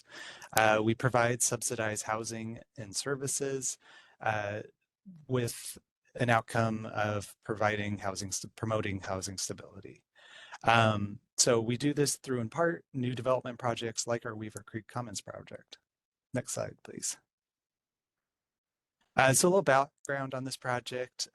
We designed it to really address local housing needs, being more multifamily housing with smaller units in a primarily single-family focused area. Additionally, this is on a large infill lot.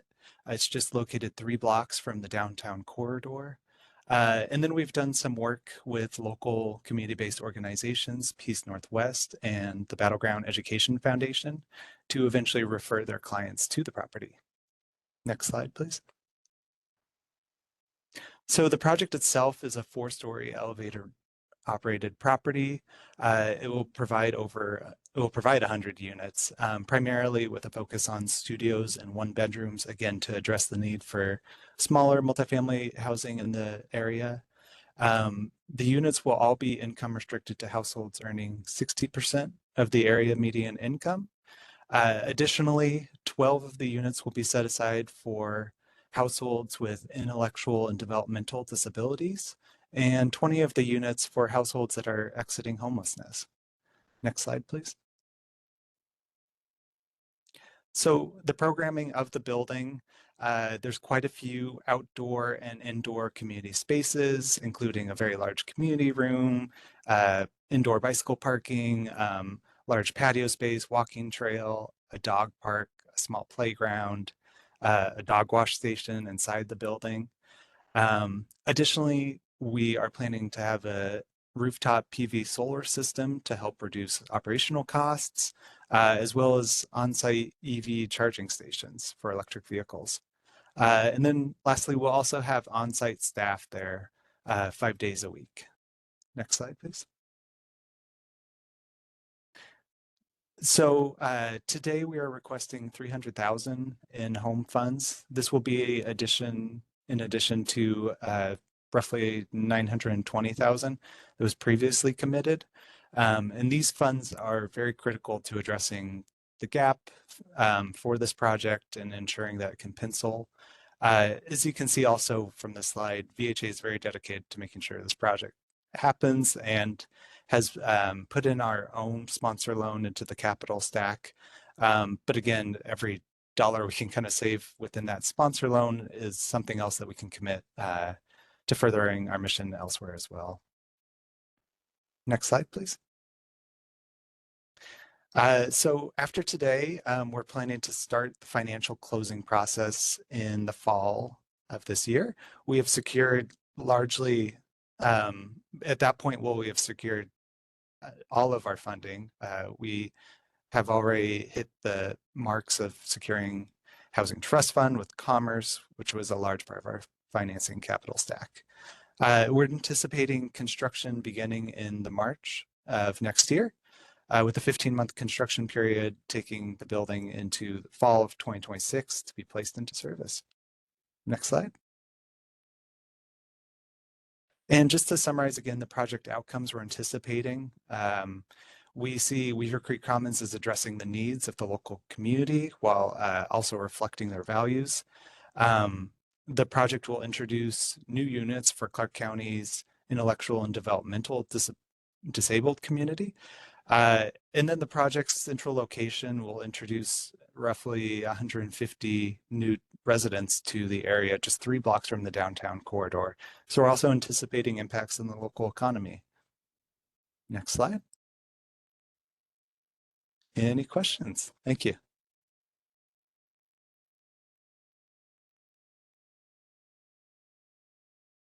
Any questions from the board?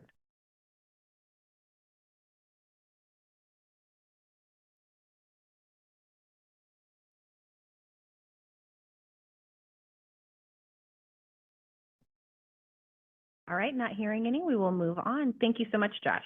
Thank you. Thank you.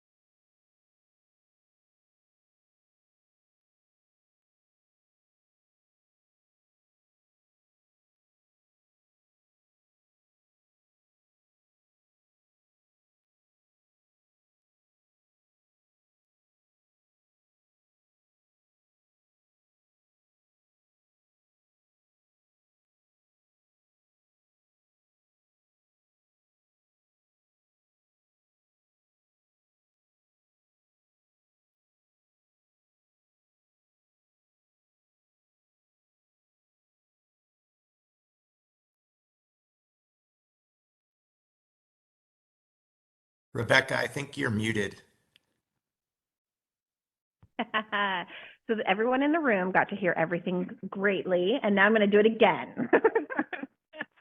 All right, so Clark County's tenant-based rental assistance program operates on a calendar year with some flexibility. It starts the January after awards are made. Awards are done in March, and so we start in January. We do offer some flexibility, especially for those who are ongoing tenant-based rental assistance programs who may need to start or a month early or a month later than the January timeframe.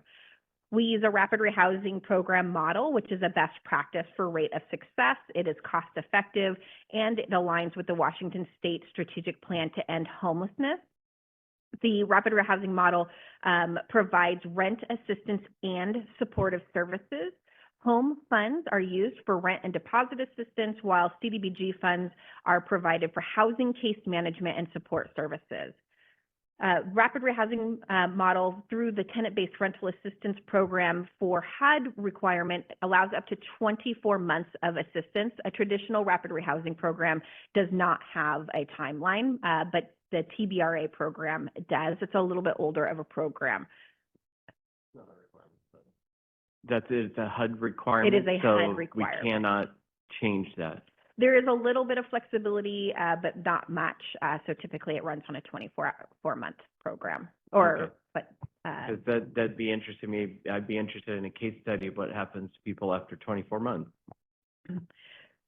where we can, we do switch them over to a different rapid rehousing program that's available within the community. But the goal of rapid rehousing is to quickly house and then provide intense case management support to get them stable so that we can get them off the program as quickly as possible, hopefully to not have to even reach that 24-month program timeframe. When we look at the different programs, we can see that 18 months is a pretty strong average for a rapid rehousing program here in Clark County. However, there are some households that take longer, some that can stabilize earlier. But the idea of rapid rehousing is to get them housed and then intense case management support and then off the program as quickly as possible. It's not a guarantee of any amount of assistance or for any period of time.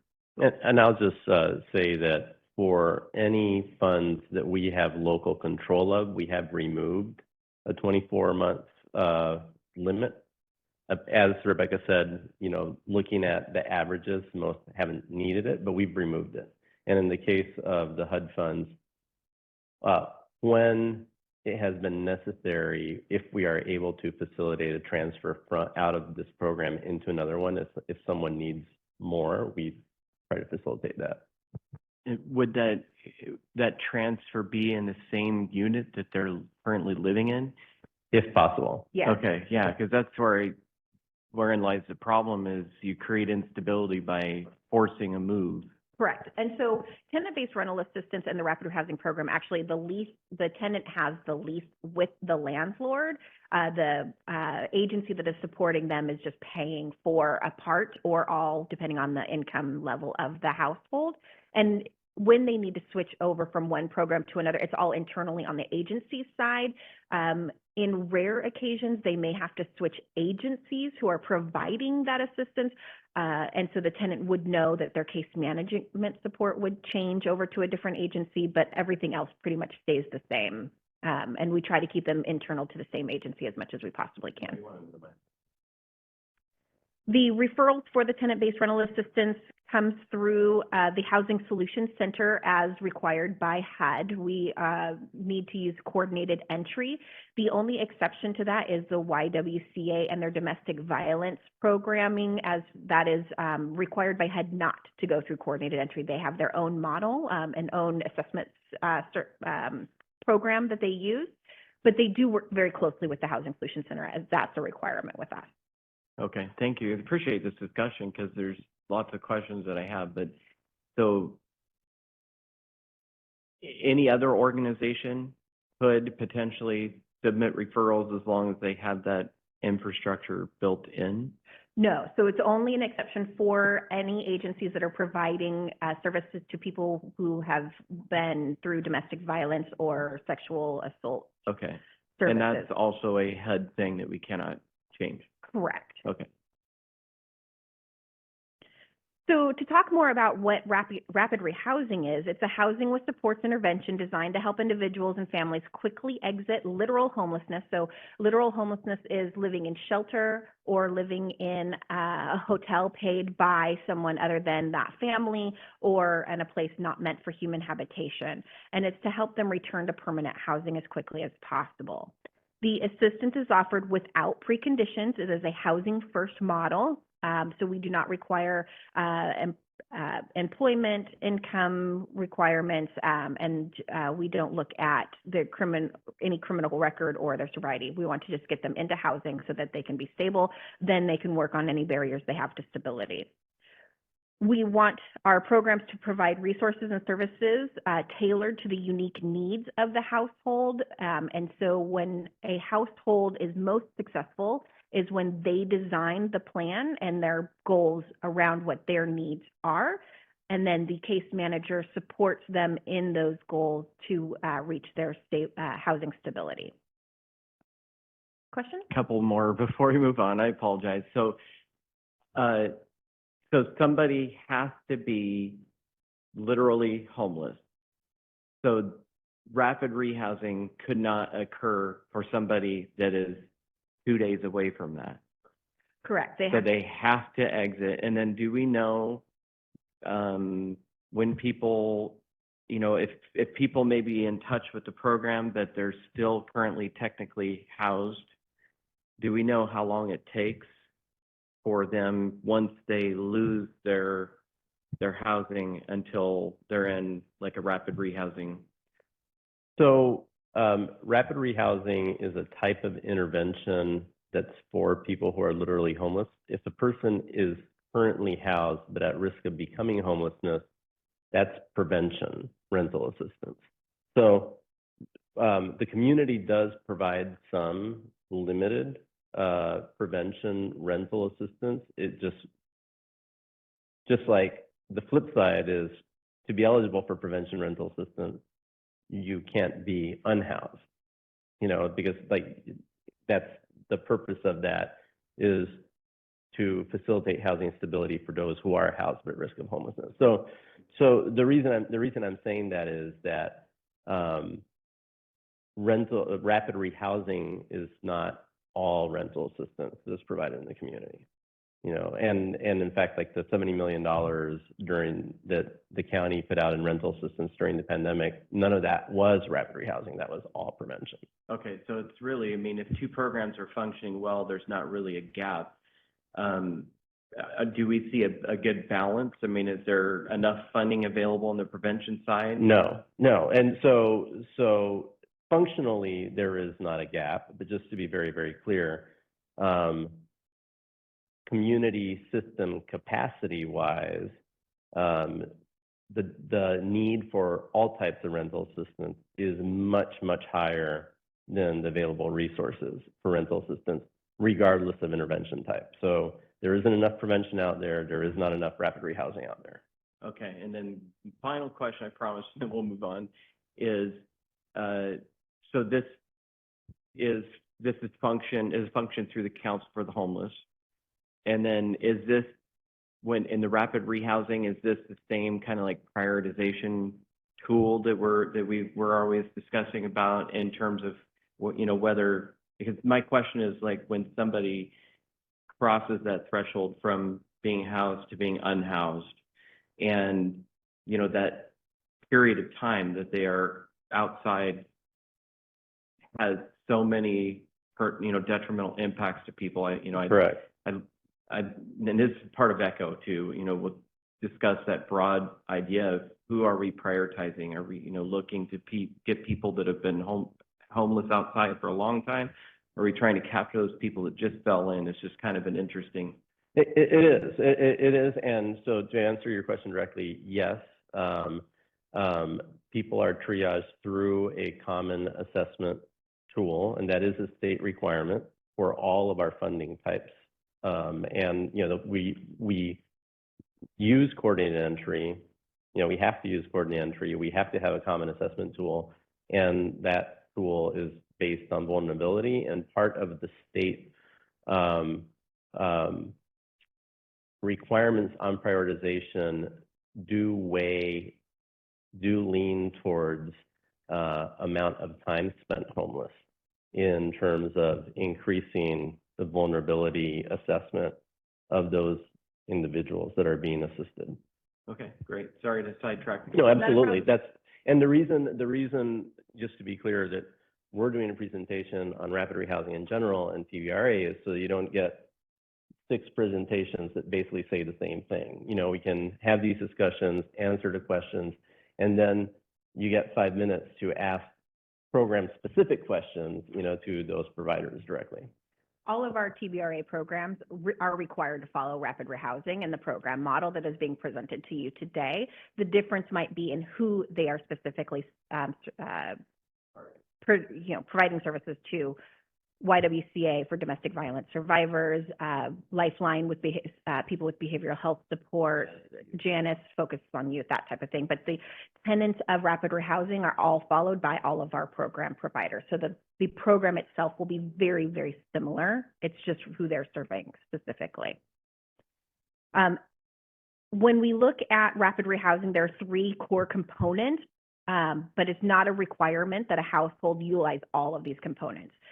First is housing identification. This is typically very important as all of the households are literally homeless, so they need help identifying what available resources are available in the community, providing rent and move-in assistance to get them into the housing, and then, as I mentioned before, intensive case management services, and these are all their supports. This is what's going to help them obtain that housing stability, but then also it's going to help them stay housed as they work through barriers for their housing stability. So I'm going to go a little bit more into those core components in depth. So first is housing identification. The providers do this by recruiting landlords to provide housing opportunities for individuals and families experiencing homelessness. They address potential barriers to landlord participation, such as concerns about short-term nature of rental assistance. Like we said, we don't guarantee any length of time of rental assistance. And then any tenant qualifications that the landlord may have. And then they assist households to find and secure that appropriate rental housing that is going to work at a level of income for that household, maybe in a specific area of the community, so it's close to existing supports or employment, things like that. The second part is the rent and move-in assistance, so literally providing that financial assistance to help with the move-in costs, the deposits, the rental assistance or utility assistance that is needed to allow those households to move immediately out of homelessness and stabilize in permanent housing.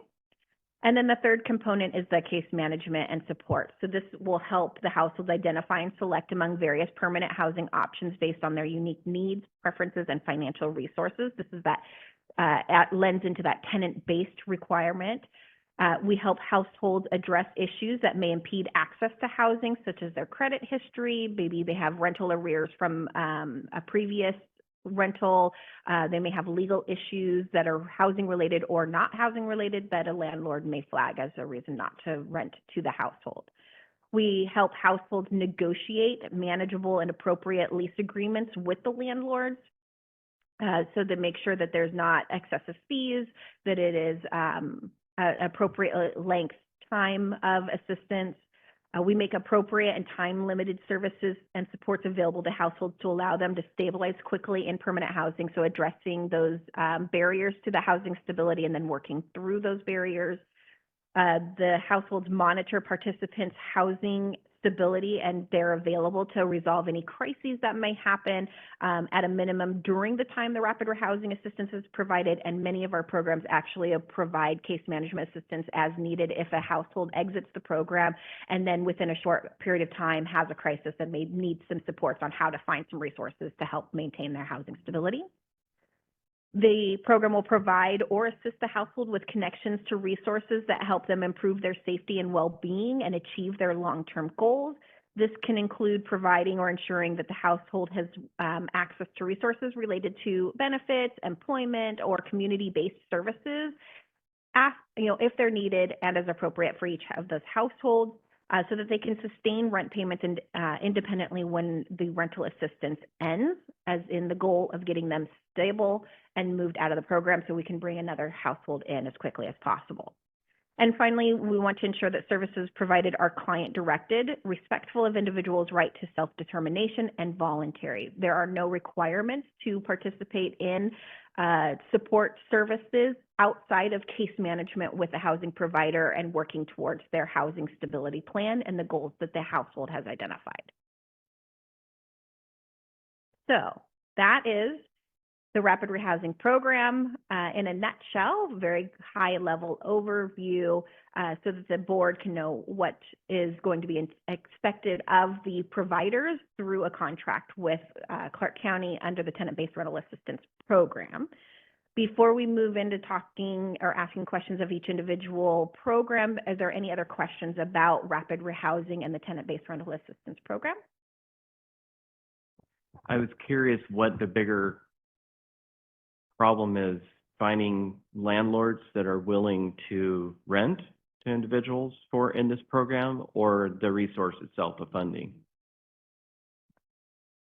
The resource itself of funding. I mean, it's not to minimize, like, we need more available housing. And I think maintaining relationships with landlords is, a challenge in general. But a challenge that most of our service providers have been successfully managing. So I think the availability of funding to provide rental assistance and for the service providers to adequately staff and support households receiving rental assistance is the biggest challenge. And so who is, I wouldn't say necessarily in charge, but who is functioning as maintaining that relationship with the landlords? Is it the individual programs themselves, or is that a county function? It's the service providers that are providing the case management and the rental assistance.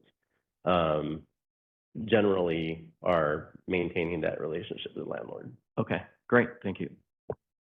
They also are helping the tenants learn how to manage those relationships also. And they can refer in or they can conduct their own or work with SHARE as they operate a Rent Well program, which is really about tenant rights and education for households. And so all the programs kind of work together with SHARE and get their tenants into that Rent Well program if that's something the tenant chooses to do, so that they can really understand their rights and relationships with landlords. So that's also a component of the case management. So we'll move into our first agency, that is Janus Youth. They are serving youth ages 18 to 25. They're proposing to serve 25 households with this request. The amount requested is $150,000 in rent assistance. All of the programs will receive up to 30% of their requested amount in CDBG case management support. So that is the maximum that we allow through the program. So if they are awarded funding, they will automatically get up to 30% based on what they applied for in the application. So that means 30% as a part of that 150,000, or 30% in addition to? In addition to. So when you look at your presentation schedule, you'll see for Janus Youth, they would, if funded at their full request, they would receive $150,000 in home and then additional $45,000 in CDBG funds to support the program.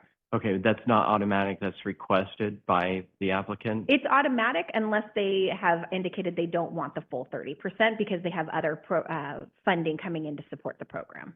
Okay, thank you. Any questions about Janus Youth Program?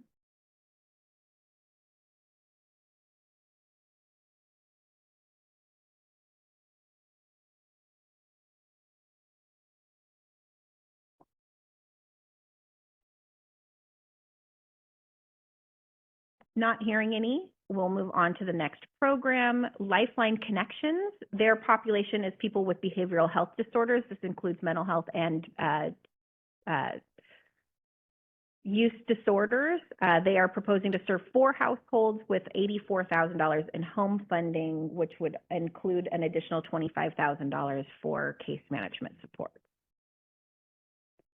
Any questions about the Lifeline program?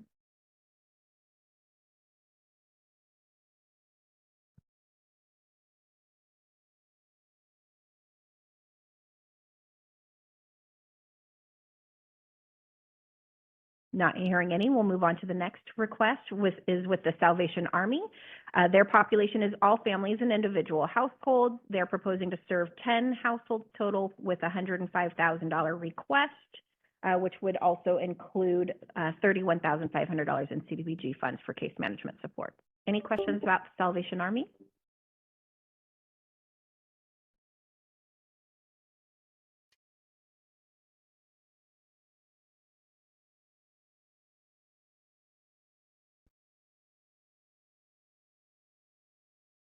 Not hearing any, we'll move on to the next organization.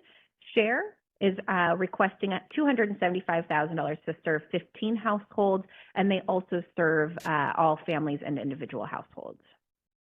Any questions for the SHARE program?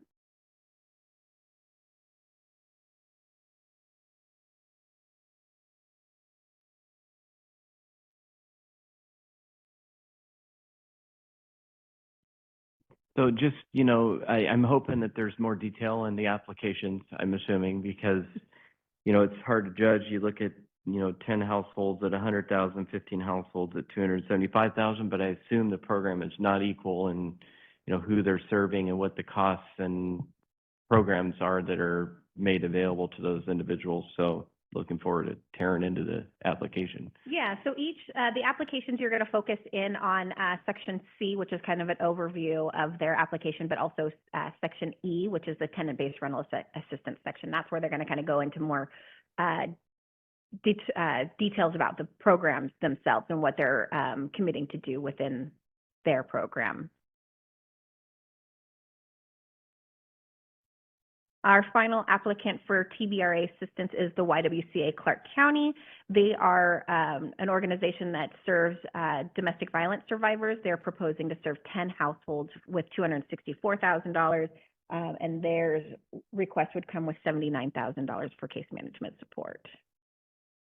Any questions for YWCA?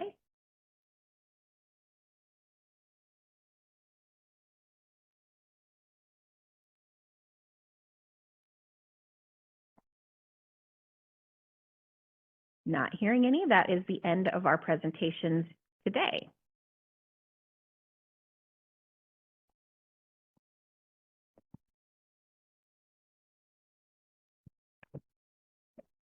So that ends that portion, but what time are we supposed to be done here at 11:30?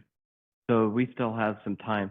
So I'd like to open it up at this time for any kind of questions just generally on the process.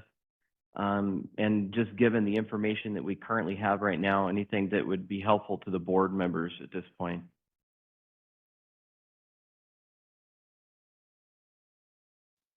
Hi, this is Dave Scott. Apologies, I was a little bit late. I had some technical difficulties with my laptop.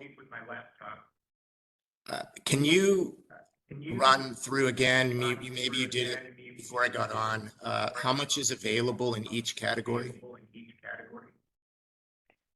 I'm sorry, I don't have that information right in front of me.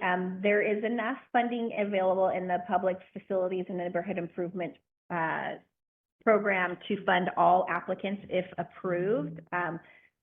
Then with the Asset and Economic Development Program, there's significantly more requested than what is available, and that will be kind of a similar situation with the Affordable Housing and Homelessness funding, where there's more requests for funding than there is available. When we come together in March to make funding decisions, staff will make sure we have all of that information. We'll have a better idea of how much funding we do have to allocate in this funding year, and we will come with recommendations for the board on if we need to move funds from one category to another to make sure that we get all of the funds allocated out this year. Thank you. Thank you. And this meeting is recorded, and it will be made available to the board within a few days. I'll make sure I get that out to you guys so that you have that access along with the PowerPoint, so you'll have the slides available also. I have a few questions myself, and one of them kind of ties in with what you just mentioned. So I'm kind of curious. So how we're currently running it is we're looking at the request for specific projects in the different categories, and if there's an overburden on one, we look at possibly shifting. But I'm kind of curious on how those original amounts are even determined. How is that determined? So we look at both CDBG and home funding and what their uses are eligible for. So that's kind of starts where we go from there. And then we look at historically what has been requested in, say, public facilities and neighborhood improvements, and try to meet that. Same with asset and economic development, and see what the request versus how much funding has been available in years past, so that we can get a good idea of what is being requested. A lot of our funding is what's considered reprogrammed or program income coming back in. So we get entitlement funds. So that's our award each year from HUD for CDBG and home. And then we put on top of that any reprogrammed funds, which are going to be funds that weren't spent. Either a project came in under bid, which doesn't happen very often anymore, or because a project didn't move forward. So for instance, we have quite a bit of funding because the Heights church project for their dental clinic did not move forward. So we have those funds to reallocate this year. And so based on where those funds came from, they go back into the same category that they were originally allocated for. So that kind of plays into how much is available in each of those funding. Okay. One of the things that I'd like to kind of put like on our parking lot here, when we're done and through with this process at the end of the year, is maybe kind of taking a look at that and seeing if we want to kind of look at this and maybe make some priority changes on that. And I'm not saying at this point, any one particular category is less important than the other, but we just weigh them against each other, like the neighborhood and traffic, is that what the community needs? Is the housing what the community needs? That type of discussion. Yeah, and we're actually getting ready to start our next consolidated plan process, Yep. which is our 5-year look at what the goals Yeah, are of the looking forward to community. And so that is going to be a fantastic time to really take a deep dive into those goals and where the different areas should be focused. Great. So then the next question was on this little sheet here, which is the list of all the requests. I was curious, so the first two categories, we have CDBG request and joint request. And then at the bottom, we have CDBG request and home request. So when it's joint up here, is that insinuating joint with another jurisdiction or funding source? Yeah, that's with the City of Vancouver. So for this year, we have 2 projects that fall in as a joint project, the two acquisition projects. If the acquisition of that property is within the city limits of Vancouver, they must apply to the City of Vancouver, and they can also apply to us as long as they can verify that the services that will be provided will benefit people living in Clark County outside of the City of Vancouver. Okay.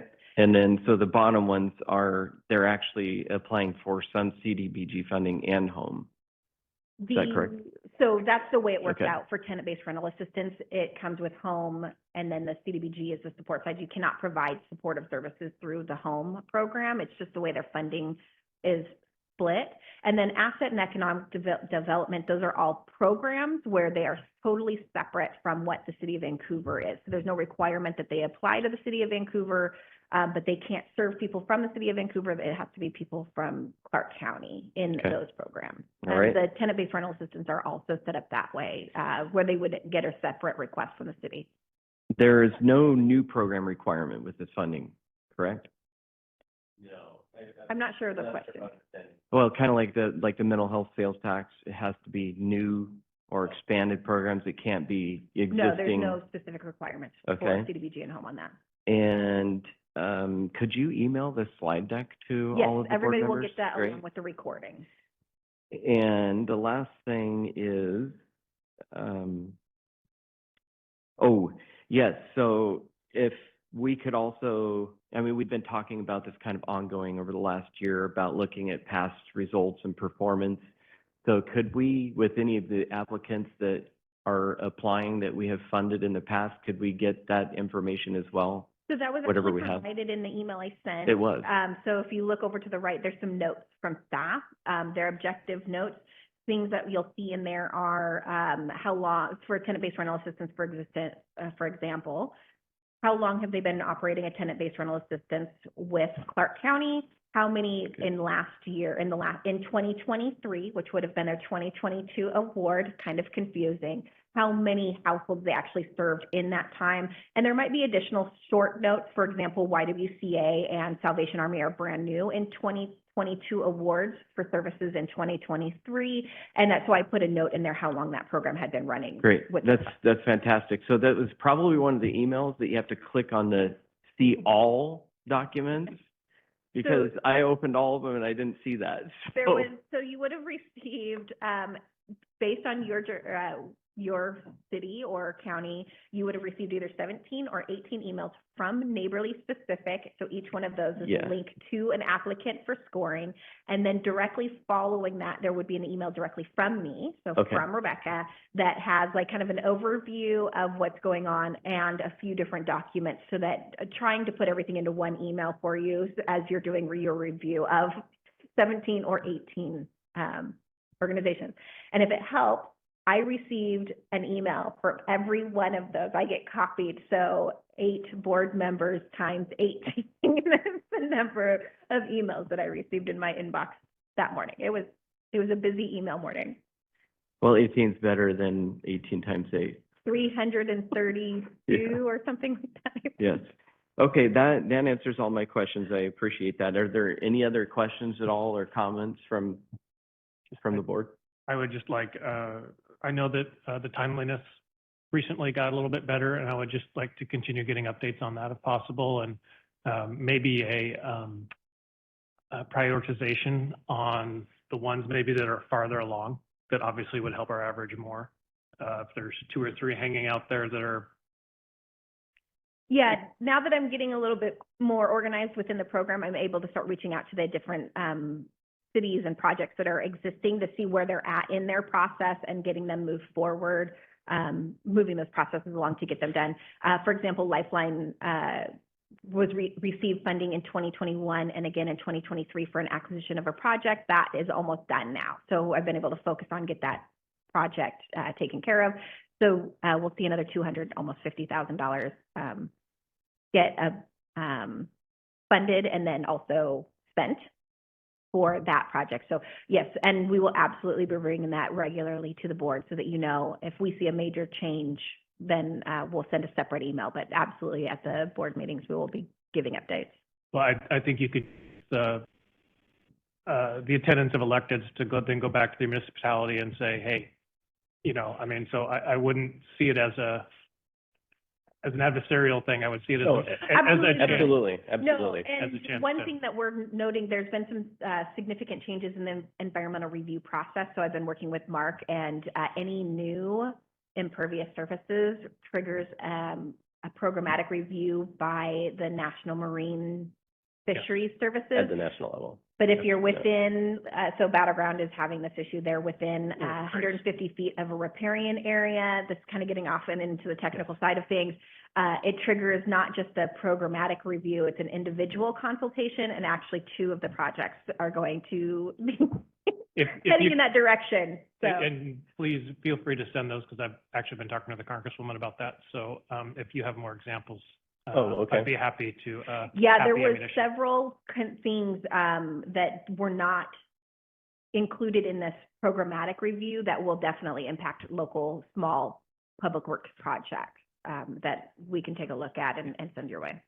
No, we will. We are absolutely committed to, you know, every UCPV letting you know where we're at and, you know, how things are going. And I think we're pretty open to feedback on how to increase expenditures to reduce our timeliness. Rebecca just last week was at a NACID conference and was informed by HUD that 65% of the jurisdictions are not meeting the timeliness requirement right now.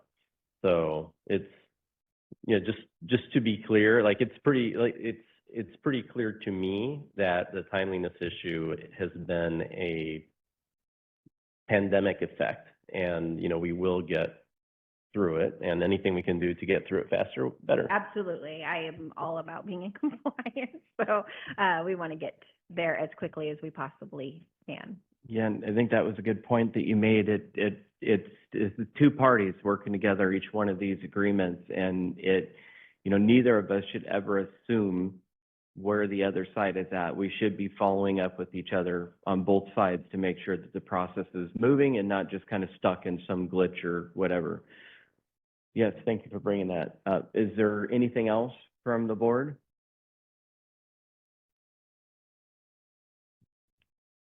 Okay, so moving on to item 4 then at this point. So scores are due in Neighborly by March 4th. Is there any more that you would like to provide in terms of the process coming forward in the next couple months? So if you did not receive 5 million emails from me last week or from Neighborly specifically, please let me know. I might not have set you up as the reviewer, and I can make those adjustments for that. Scores are due by in Neighborly by March 4th.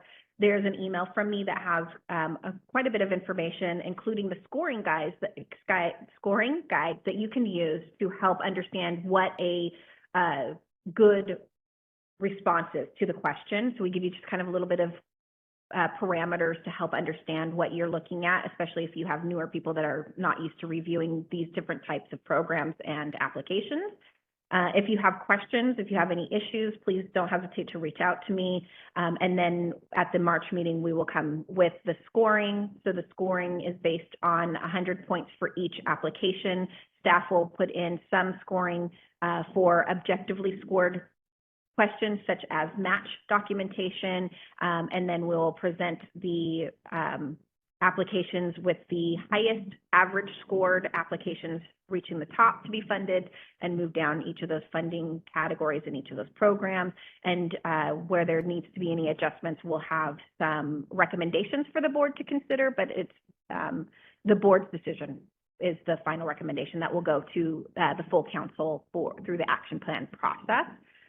We will also be quickly working through any projects that are ready to go, especially acquisition projects, to get them funded so we can get those processes going to spend out the funding when it's appropriate. Great, thank you for that update. And then the last thing I would bring up is, and I'd just like the board to kind of think about this, because we're coming now to a little over 2 hours of meeting, and now we're having public comment. So just some thoughts, and maybe we can bring it up at the next meeting or future meeting about whether we should move that. I don't know if I don't think that's included in our bylaws as to when that has to be, but it's just very difficult for people that are involved to sit here for over 2 hours of meetings to wait for their time to give a public comment. I don't know that we had any public comment last year. I don't think so. It's very rare that Yeah. we have anyone that joins Yeah. that would like to make public comment, but Yeah. that is something we can look at doing Yeah. earlier in, we've typically done it at the end because most people have questions as they hear the information being Yep. presented. Yeah, and there's value to, and we could even look at both. Yeah. You know, if somebody has comments at the beginning of the meeting or something's generated by the conversation and they want to give comment at the end of the meeting, in a board like this where we rarely, if ever, receive comment, it seems, you know, like not a big deal to offer that into, you know, for public involvement.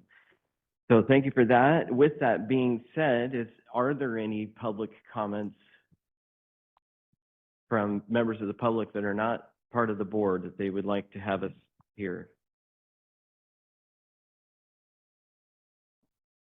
Okay, hearing none, then we will go ahead and adjourn. Thank you, everybody. Thank you.